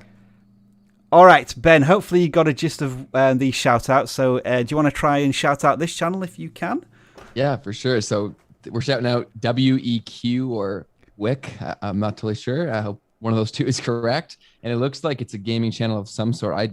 Is it Minecraft? It looks like Terraria. I think it's like a 2D version, basically, of Minecraft. Cool. So I've never played that game, but it looks pretty awesome. Looks like it's fun. It looks like you're doing a lot of things in that space. I'm trying to read the thumbnails and the titles here. Interrupts. Trailer. It looks to me like they are predominantly a shorts channel. This is really interesting, actually. I've seen another channel have tremendous success with this strategy. Each video is an exact period of time, so they're all 17 seconds, and they're all focusing on one thing, which is, but if you close your eyes. I don't know if that's a mod or an episode or something within Terraria. Am I spelling that right? It's Terraria, I think, is the pronunciation. This channel looks like they're trying to mimic, or not mimic, but that this is another channel that has a similar success here. Block Facts. They have over 1 million subscribers now, and all they do is they're almost like a Wikipedia for objects in Minecraft, and they're all That's exactly so cool. 27 seconds long, and the editing in them is really sharp and fast-paced, and the channel's blown up. They're one of the celebrations of shorts. And so I feel as if this channel is kind of trying to do the same thing. And they're having success. I mean, given the view counts, which is phenomenal. 4,000, 7,000, 10,000 for a channel with less than 1,000 subscribers. All excellent. Yeah, look at that. 17 seconds. Oh, one was 18 seconds. You didn't quite get your editing right there. Well done, WEC or WEQ. I'm going to shout out the Aussie Tiger, who has cracked 1,000 subscribers, and I guess you are an Australian rules football channel. And I would say that you do have a lot of text in your thumbnails. I'm not going to lie there. And my question is that we tend to find that the most successful channels regarding sports or a particular sport is when they focus on a particular team and they become ingrained in the passion surrounding it and the fan base and connecting with fans of the team. It looks as if you might be more of a general Australian Football League channel. So you're doing predictions, scores, that type of thing. And it's not doing too bad. It's not doing too bad. Maybe tweak the thumbnails a little bit, because what I'm going to do is I'm going to pause there. And if you just look at all of these thumbnails now, is your eye drawn to any particular object, or is your eye catching something specifically, or are you just seeing a wall of text? And that's kind of what I see on your thumbnails. So maybe experiment a little bit with less text and more action from the Australian Football League. But congratulations on 1,000 subscribers. And I think, Jeff, this might be the last shout out before we go to our random channels. All right, so big shout out to Genetics FPS.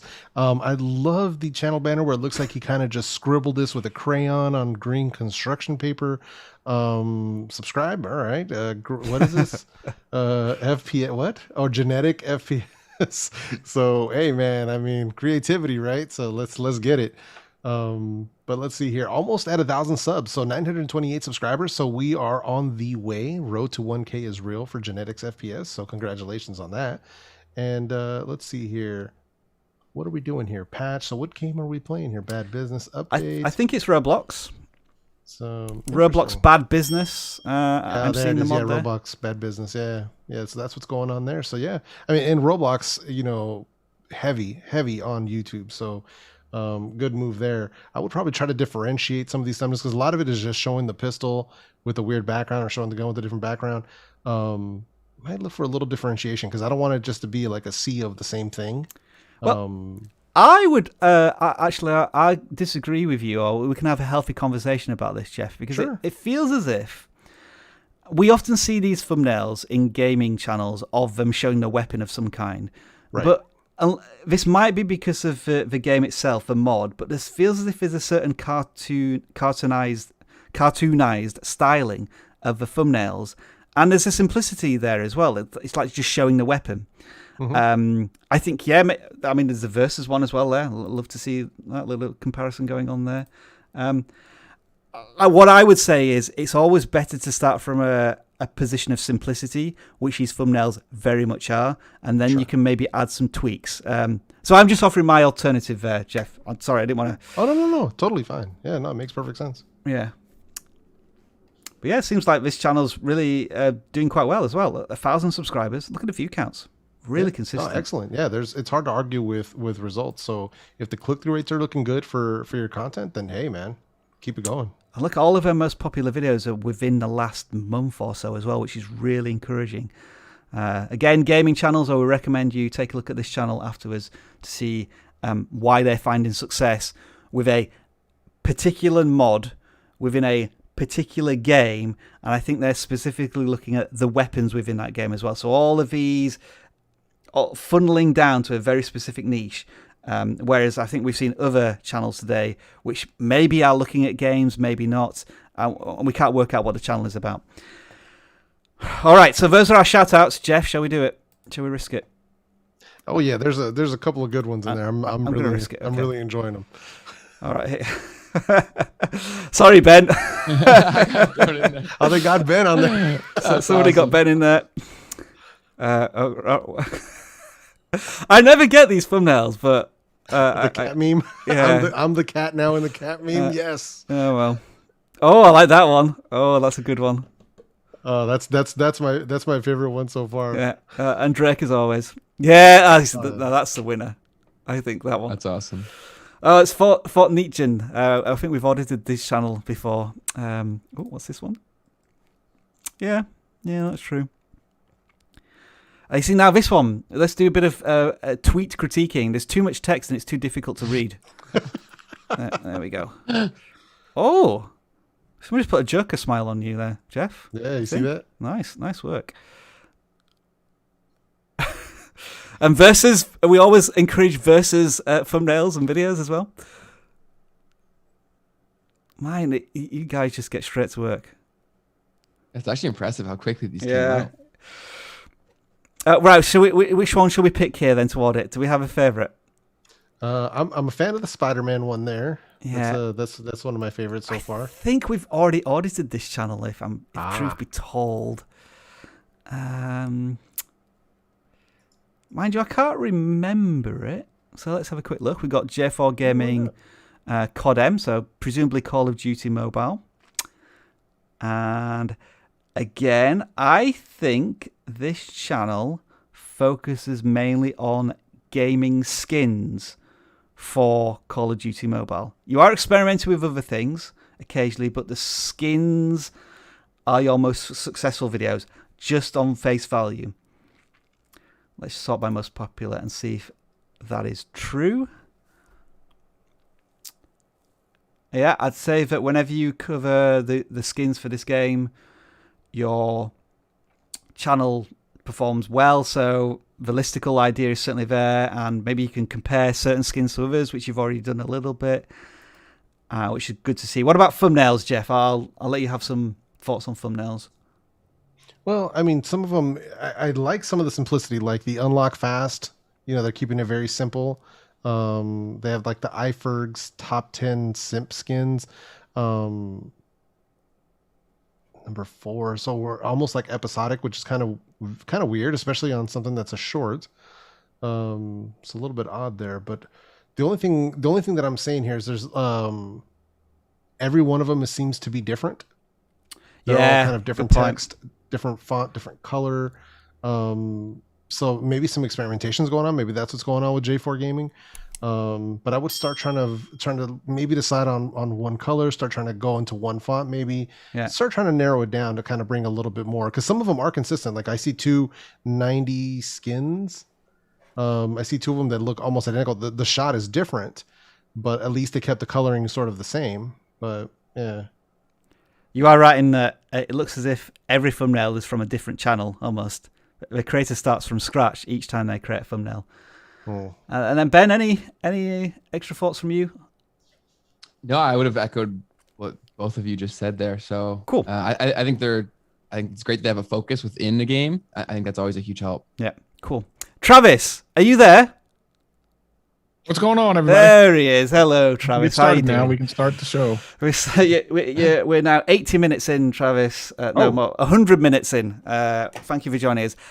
Go on then. Let's just quickly do a Travis. You just made a video check. How's it going?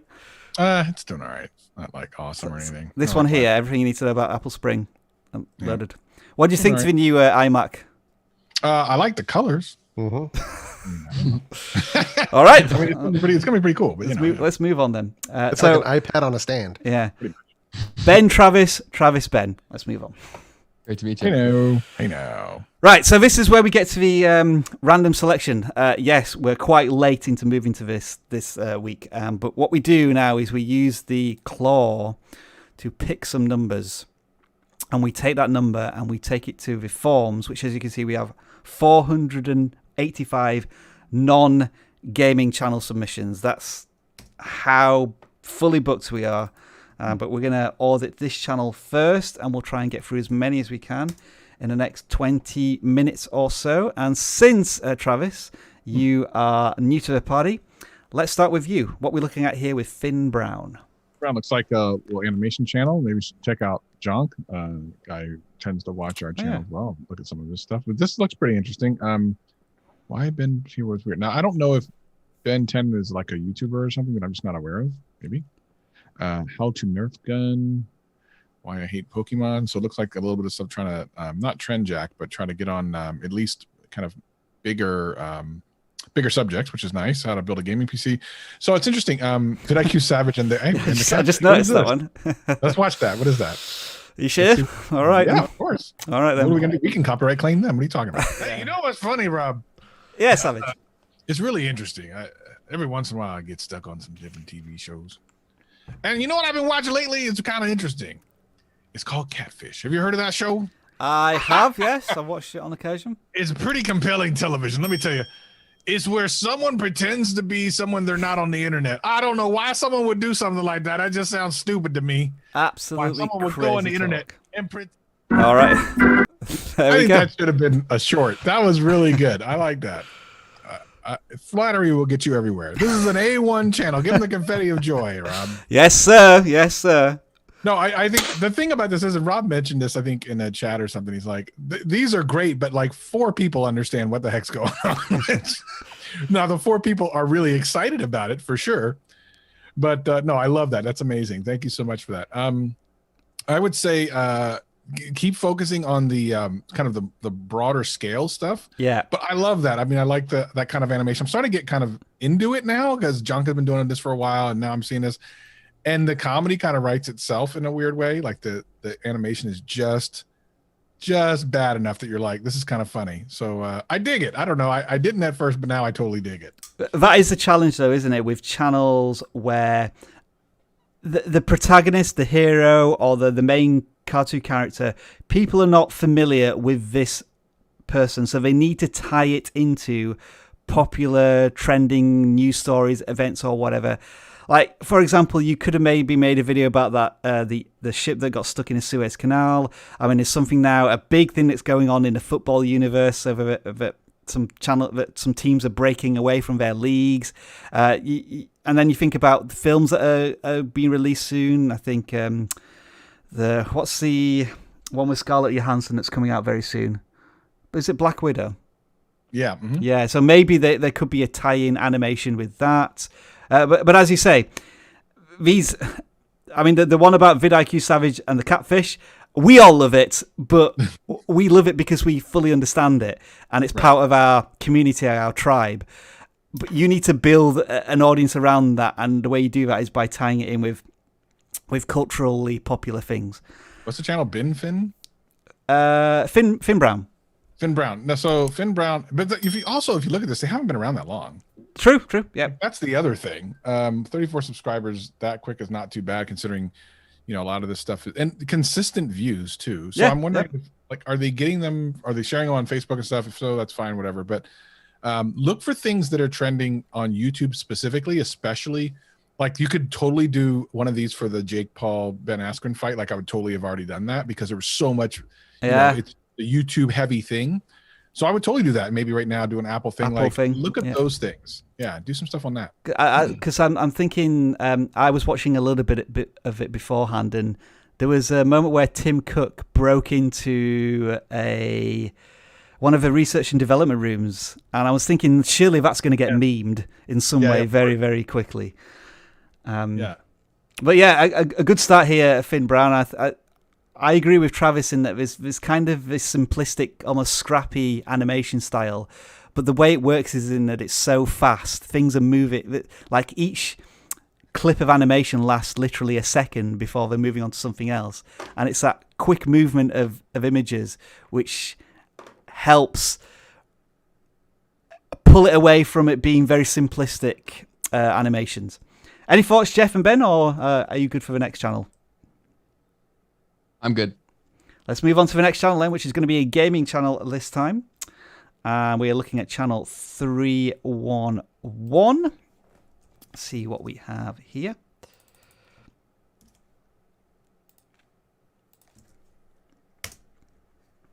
This channel is called Fear with a capital R. And you have 12 subscribers. You are new to YouTube. You've created about 10 videos, and you look like a Minecraft channel. So I would be saying that it's good that you already have a channel focus. If I subscribe, I believe I'm going to get a Fortnite content every time I play. You have one outlier video here, which is interesting, which as what is usually the case with gaming channels, it's something to help the viewer and give them value, and it's how to improve frames per second, and that's done very well. I've seen channels build hundreds of thousands of subscribers literally on helping people improve the performance of their games. So that's something that you may want to investigate a little bit more. It could be just other ways to improve the performance of playing on Fortnite. So that would be my quick thoughts. Everyone else, chime in with maybe another suggestion. No, that actually is a good move, if they're willing to do it, because it doesn't mean, doing how-to content doesn't mean that you can't play the game. Of course you can still play the game, but why not leverage what could amount to be probably the largest audience for this type of content, which is the beginner. There's always people looking to learn how to get into something. There's going to be a kid who just got, a new system, a new PC, a new Switch, whatever it might be, and giving them the ability, like what's, how to pick a best loadout, how to, set up your character, what's the best skin, what is the 5 tips, you need to know to get started, whatever it might be. But just doing that kind of stuff and building a foundation of that can be really good for your channel.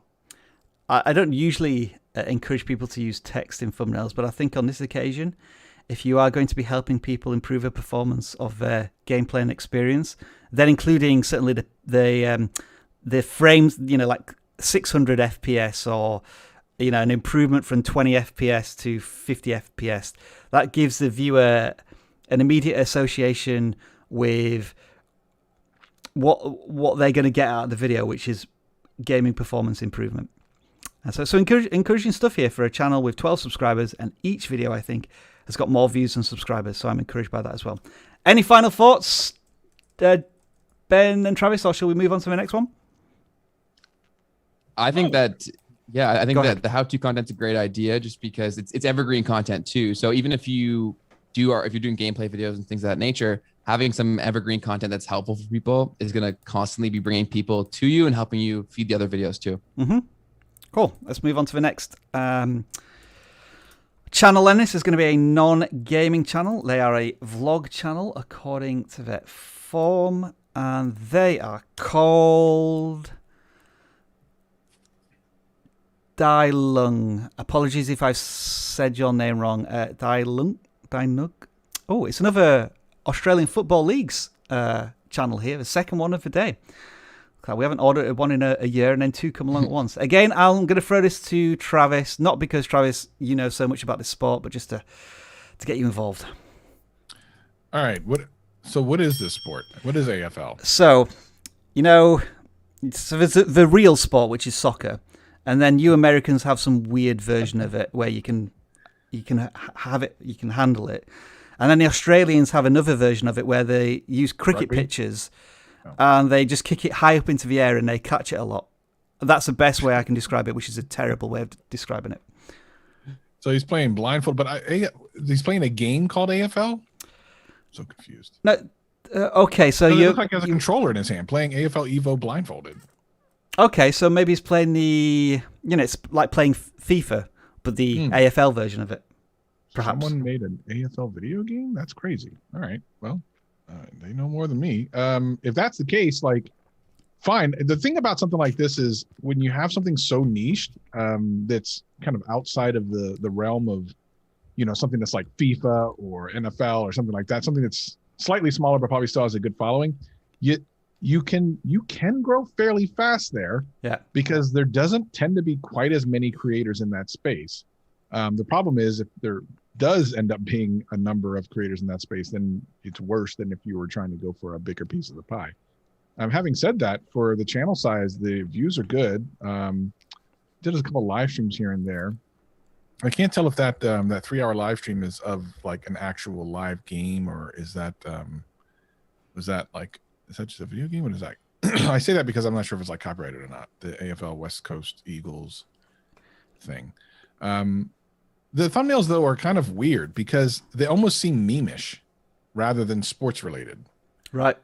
So for me, I'm not even getting the vibe of a sports channel. So I wonder what other AFL channels look like thumbnail wise. Yeah, let's take a look. I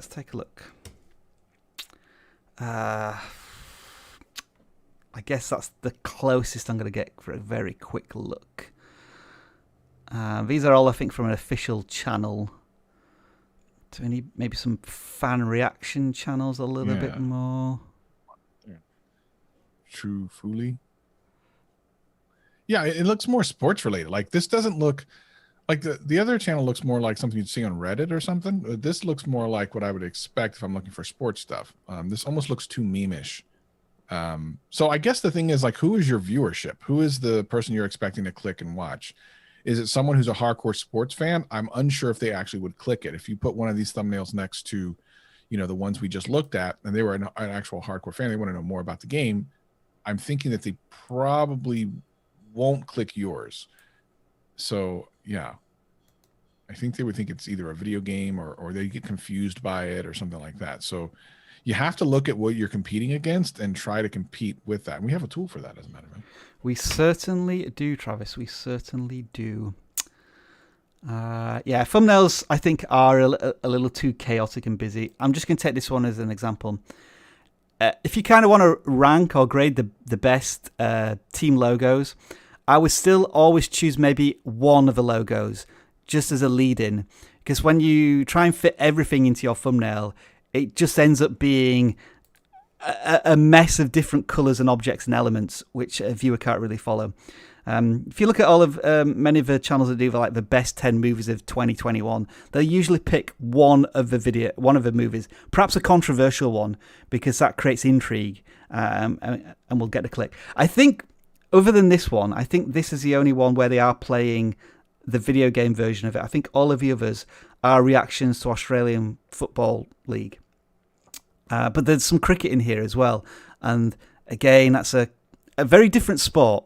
I think for Australians, I think there's the connection there. Absolutely. But that's my concern. Like, just because you have a car channel doesn't mean you can have like a Ford and a GM channel at the same time, right? Mm-hmm. Because a lot of times those people don't like each other. So, you have to kind of think about that too. Like, is there a general interest between the people you're watching? Otherwise, you'll see some videos that do very well and some that don't. And if listen, if you're just doing it for the passion, then it's fine. But just something to keep in mind. Let's pick another channel. This is going to be a gaming channel. We're going to look at channel 283. What have we got here?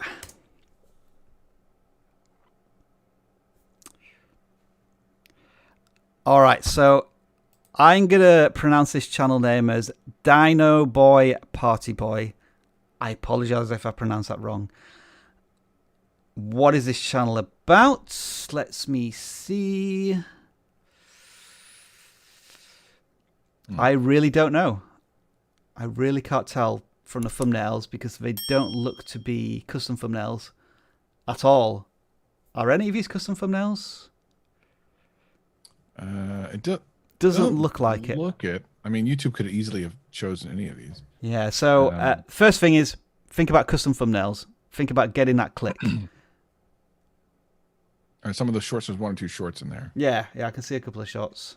Yeah, I think this is one of the creators. This is like probably an early creator that's just like, I'm not quite sure what I want to do. Let me just do some fun stuff and see what happens. It doesn't really have a specific goal in mind, and I would obviously recommend that that's one of the first things you really think about. Is like when someone comes to your channel, what should they expect? If I subscribe on the Minecraft conspiracy video, will I ever get another video like that ever again? Yeah.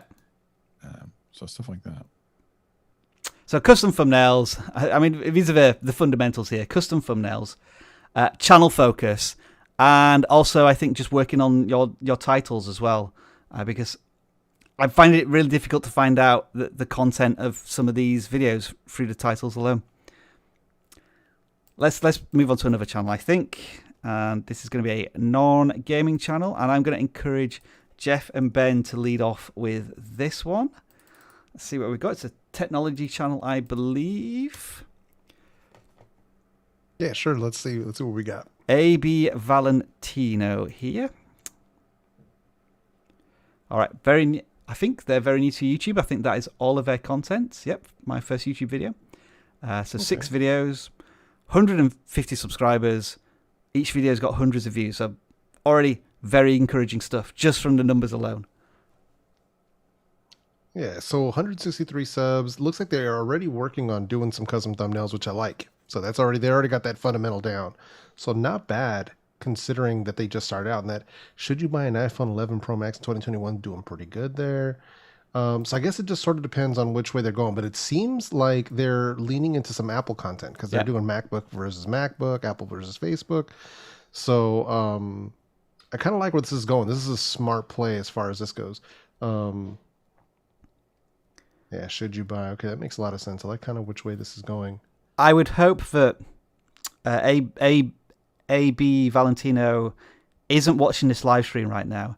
I would hope and assume that he is making a reaction video or a response to the Apple event that happened literally just an hour ago.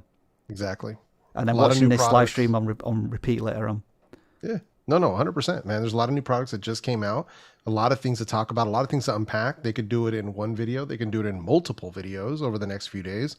So hopefully that's what AB is doing at the moment. But yeah, there's definitely some room to grow here. And each of the titles is posing a question, I think, which is a good way of creating intrigue. And there's even one here, which is both a question and a versus video, like kind of merging two clickable titles in one there, which is encouraging.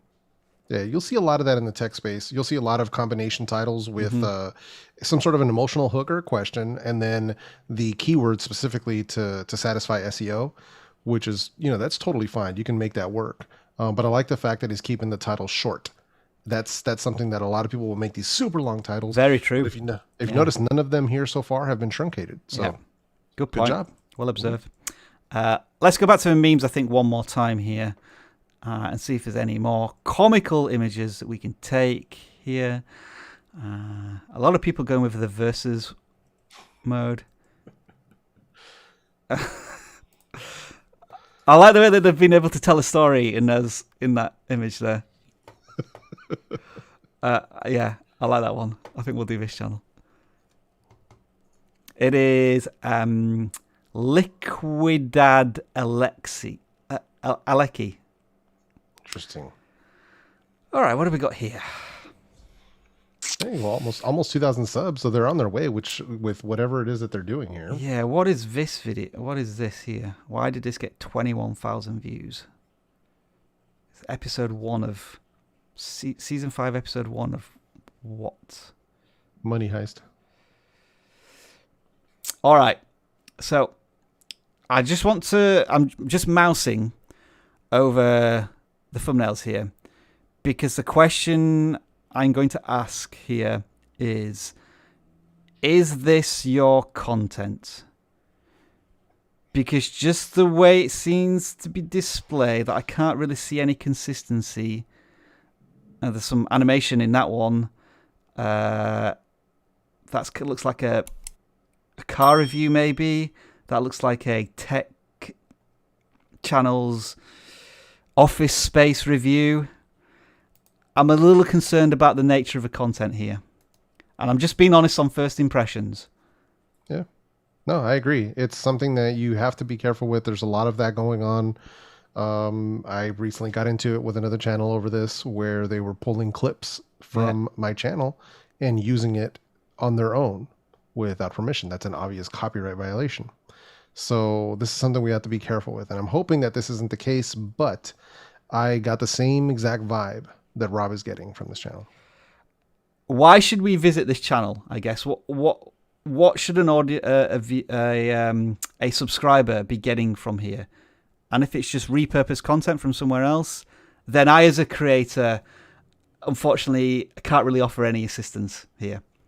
Yeah. And the topics are so skewed as well. Photoshop tutorials, best Kenya setup, most powerful car. All right, I'm gonna do this. I'm gonna click on one, but I'm gonna immediately pause it, and I want to look at the description here and see if I've got that telltale sign. There we go. So that makes me think that this is just unfortunately repurposed content, and I don't think we as a channel auditing service can really offer you advice other than please use original content on your channel. So thank you for the meme. I just hope you take on our advice constructively. I think we'll maybe try and audit one more gaming channel here if we can. And this is going to be JP Gaming. Let's see what we've got here.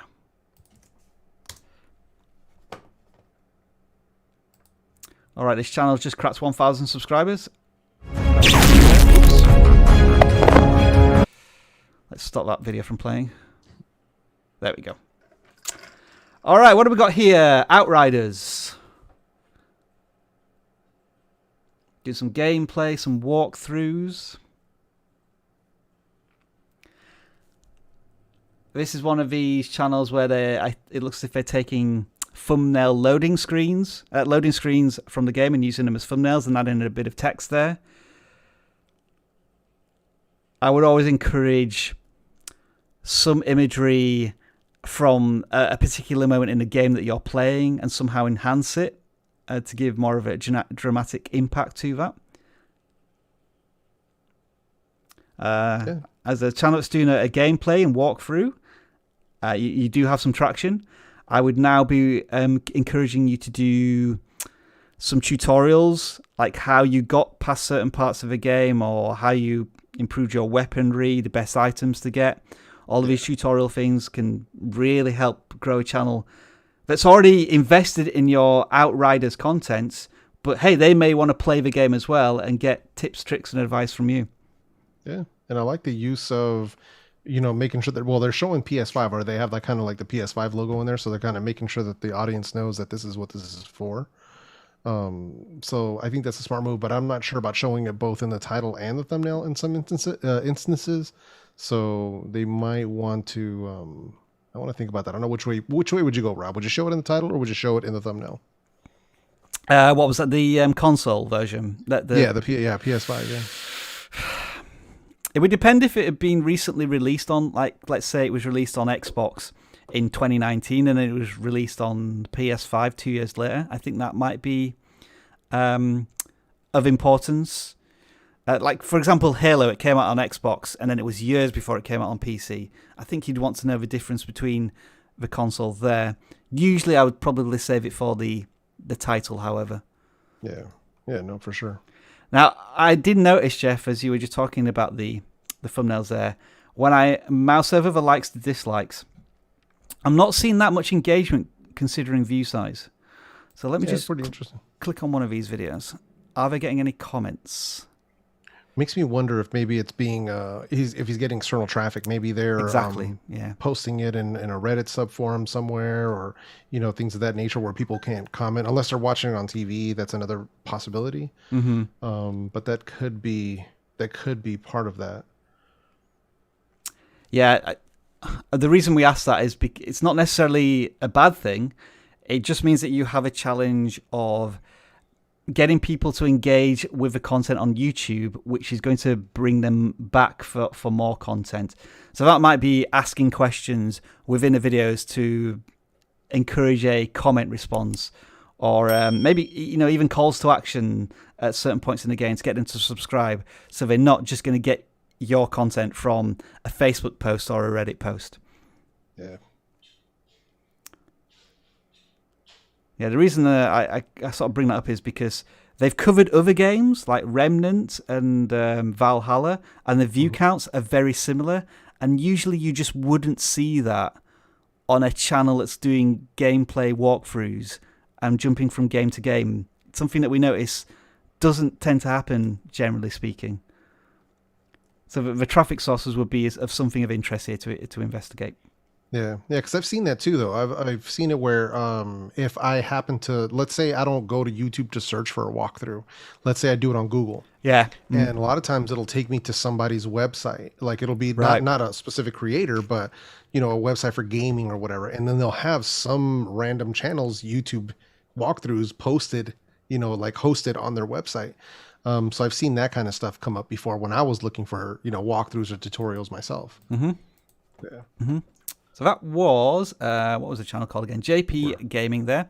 And let's just do one final non-gaming channel. Oh, I think this channel has been a member of a community for quite a while now. I don't think we've audited their channel before.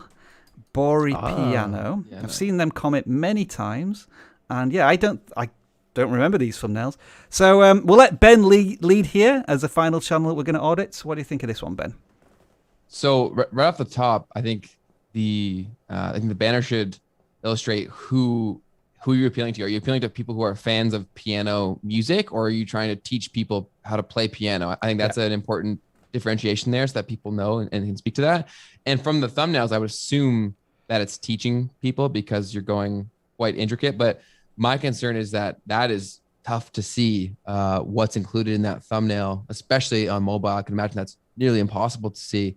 So I would try to change the visual that you're providing there to not make it so literal, which I'm sure you're saying you're going to learn this and this is what it looks like. But I would try to capture that in a far more visually appealing way, and then get them people to click. But I think the banner's a great first start, letting them know that you're teaching them how to play piano if that's what you're doing, and then kind of synchronizing the message that you're trying to deliver through the thumbnail. There's quite a few interesting things going on here. They've experimented with very different types of thumbnails and doing... I think Dan and I might have mentioned this when we were doing the webinar, and maybe Bori Piano came up. They're doing a piano version of Mortal Kombat, juxtapositioned against Beethoven's Beethoven. And I feel as if the audience probably isn't quite there. I mean, you spoke about the Venn diagrams earlier on, Ben, and I assume Mortal Kombat and Beethoven quite far apart, yeah. And I'm also fascinated that whenever we talk about this channel, they upload a video about it, which is brilliant. So we'll expect this channel audit on your channel soon. The problem is, I don't think any of your audience will care about that. Us auditing the channel. Now, for some reason, I can't sort by most popular. Look, there's just no option there. Strange. That's weird. Let me just try and refresh that. Travis, if you're still there, if you want to add anything, I know you haven't been on for too long, but let's just get a bit more out of you if I can. Oh, Mr. Travis has left the building. Has he already gone? Well done, Travis. Well done, Travis. Well played, sir. Well played. No, but I get what you mean. If anything, Bori Piano, if you do decide to put this audit anywhere, do it. I would suggest doing it on your social media. I would leave it off of your channel. Keep your channel focus right where it should be, and that's on the music, the pianos, and going that route. I think, Ben, just talking about what you thought the channel was before, I don't think this is an educational channel. I don't think so either now. It's just a channel performing the music. And yeah. as you say, just because we see the sheet of music, we have no idea what we're getting into until we click. And maybe that is good in terms of, that might be an interesting tease, but I just want to click on one of these just to understand from a viewer's point of view. Again, I'll have to mute it just for copyright reasons. What is the content actually? All right, so my guess, I'll just unmute it for a second. So Just it the is audio. literally just playing the music with the notes. How visually appealing is that to a viewer? I'm not so sure. Maybe the creator needs to experiment with them filming themselves playing, so that adds credibility that it is actually them performing the music. And then maybe you can still have the music sheet somewhere on screen. And also, I think maybe a timeline, something showing the actual notes that you're playing as the music is being played, because I think just a static graphic doesn't really help us. I'll just go to one of the most recent videos just in case they have changed the way. Okay, so it's still just a sheet of paper, I think. I think that's a bit of a tough sell to the average viewer. I would agree.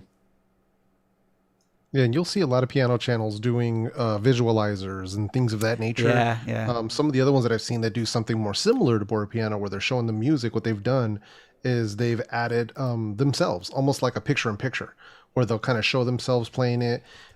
This gives the audience somebody to connect with.